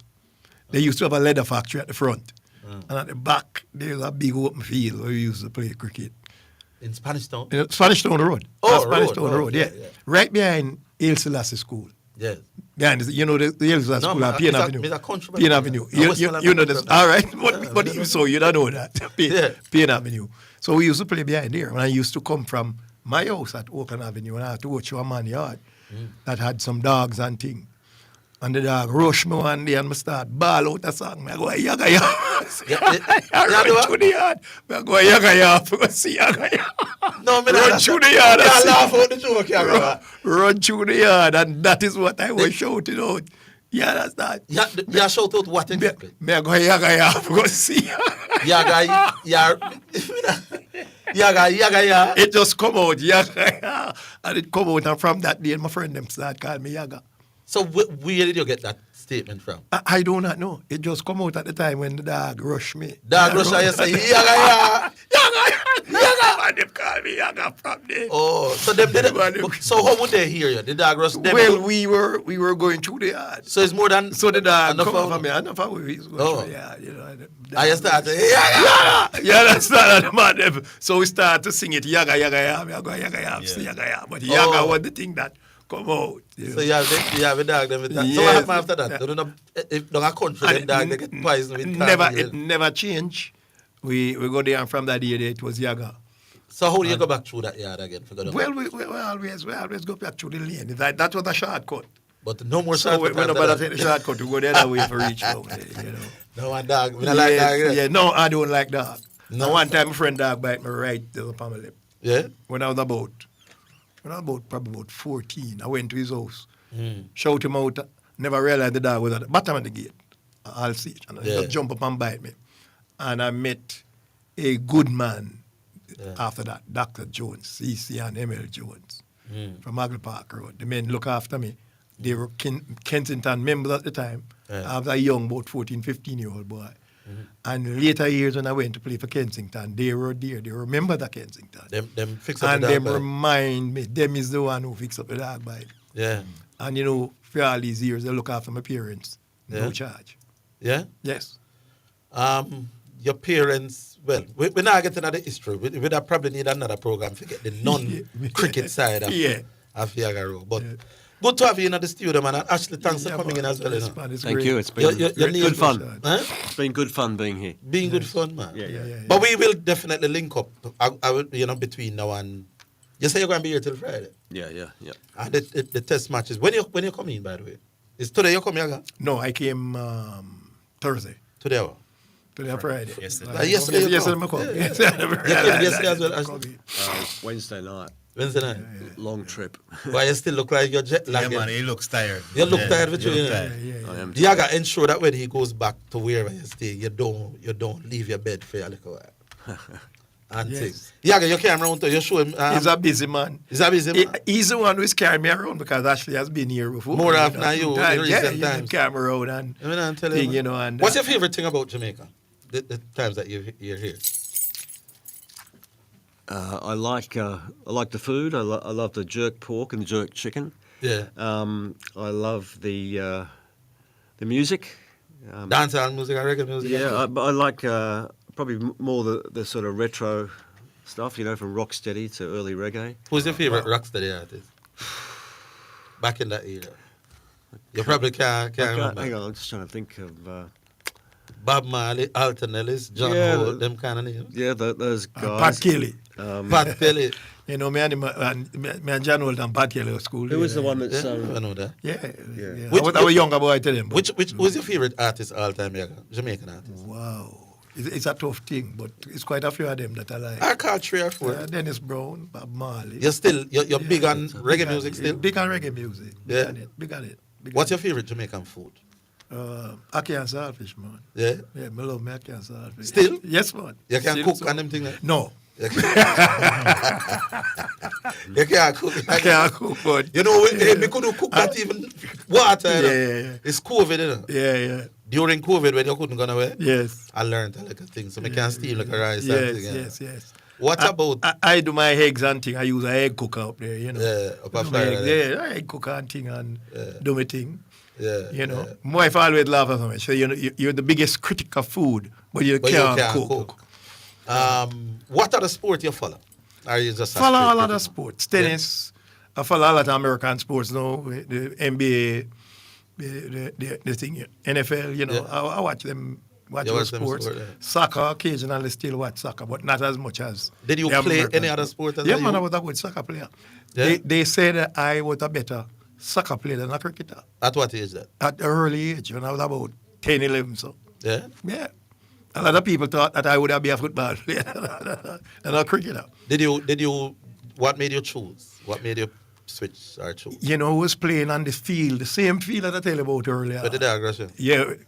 We were on that field. And a lot of maca tree around the thing. Mm-hmm. And I remember I used to do there and go on with a thing and sneak through here and there. Mm-hmm. And them lick me over and tear up the whole of my knee them and thing. A man tackle you wicked? Yeah, man, wicked, man. Yeah, I get up back and thing. And the next weekend I play. And I tackle a friend of mine who, he's older than me, but he's a banker, I work at the bank and everything. And I tackle him and push him on a maca tree. Mm-hmm. And man, I was so sad about it after that. You just said done with football? I said, no, I'm not going to play no more. Yeah, man. All right, we're going to squeeze one more. One last one before we wrap up. Hello. Yeah, man, hello. Yes. Hold on, man. Badger the Great, how are you? Yeah, man, we do our thing next week. Sir Yaga. Yes, man. The leather factory name Tanad. The name Tanad. Right, Badger, take the phone off speaker, man. Yeah, man. Hold on. Better. Officer, I'm not drive with the phone here, sir. I'm sorry, I'll beat you. Yeah. Mr. Say the thing named Tanaz, the factory named Tanaz. Tanaz himself, the factory name. Tanaz is the name? Yeah, man, your name Tanaz, right? I'm actually in front there, sir. Yeah, no, me didn't know it as Artist Leather Factory back then. Oh, okay. The one that come out, the Artist Leather Factory was at the front. And the field was at the back. So, and the next lane is Mackay Lane, right? Yeah, yes, definitely. Yeah. Right, you're the two-town man. Yes, man. So, you put to know people like Sonaman and Volcano, them man. Yes, I need to. Them man there. I think we're trying to visit Artie, you know. Yeah. Actually, when we visit Artie, we'll go over there. Definitely. Come on, name Artie, come on. Yes, Artie, come on around the back there, you know. It's a free for all. And we play a card, Catch a Show then. Yes. And you know, it's 15, 20 man around your bat, you know. If the ball leaves, and those were the things that bring you the youngster back there. A quick question, though. And the guest from Australia, how you doing, mate? So you wrote the book from an Australian point of view, the book about the Rebel Tour? No, it was from the point of view of the players that went on the tour. So it's to some degree it is their version of events, and that's what made the book different to previous discussions on the subject, because often it was just politicians and people like that having their say, and the players didn't really get a chance to say why they went on the tours and what they got from them. So there you go. Yeah. And if I had a little piece here, when Ashley approached me about it, I told him I want him to interview everybody and get their perspective. Yes, man. Their personal perspective. From them point of view. Regardless of where it took us. Right. Go there and let them know who was sorry, who wasn't, you know, whatever it is, your experience while he was there. Indeed. You know, that is what I told him to try and do. So on what page, you say who was sorry, I mean, never asked this, but on what page he said that Yaga was sorry, if he was? Yeah, with the man. I'm not going to go there. I'm not going to go there. Badger, the program done. Let me go easy one. Next week. There's a Batman who said that he didn't want to break Brian Lara record. What's your view on that? Nonsense. Yes, sir. Should I go for that? First? Of course, you must do it. Yeah, right. All right. Badger, next week we do what? Gentlemen, cool. we can't tell you how much we appreciate it. I've done 2 hours with Lawrence Rowe and Ashley Gray. That means when the book come out, me and Zidane will get over that. That's the whole point of the interview, no other reason. Yeah, man, it's great. Thanks for dropping in here. Yeah, man, it's great. It's been good fun. And Yaga, we will link without a doubt before now and yeah, when you leave. I'm going to be here until next week. Yeah, that's it. We'll link over a bit. So we'll definitely happen. Yeah, man. Yeah, man, for sure. All right, so that's our program for today. Big up to you all selves. Thanks for listening. And I'll catch you all next time. That's the Sports Desk for today. Remember to tune in and participate on the Sports Desk Mondays through to Fridays 1 to 4 p.m. You're listening to Omega Radio. Broadcasting live. Omega Radio. Omega Radio. Omega.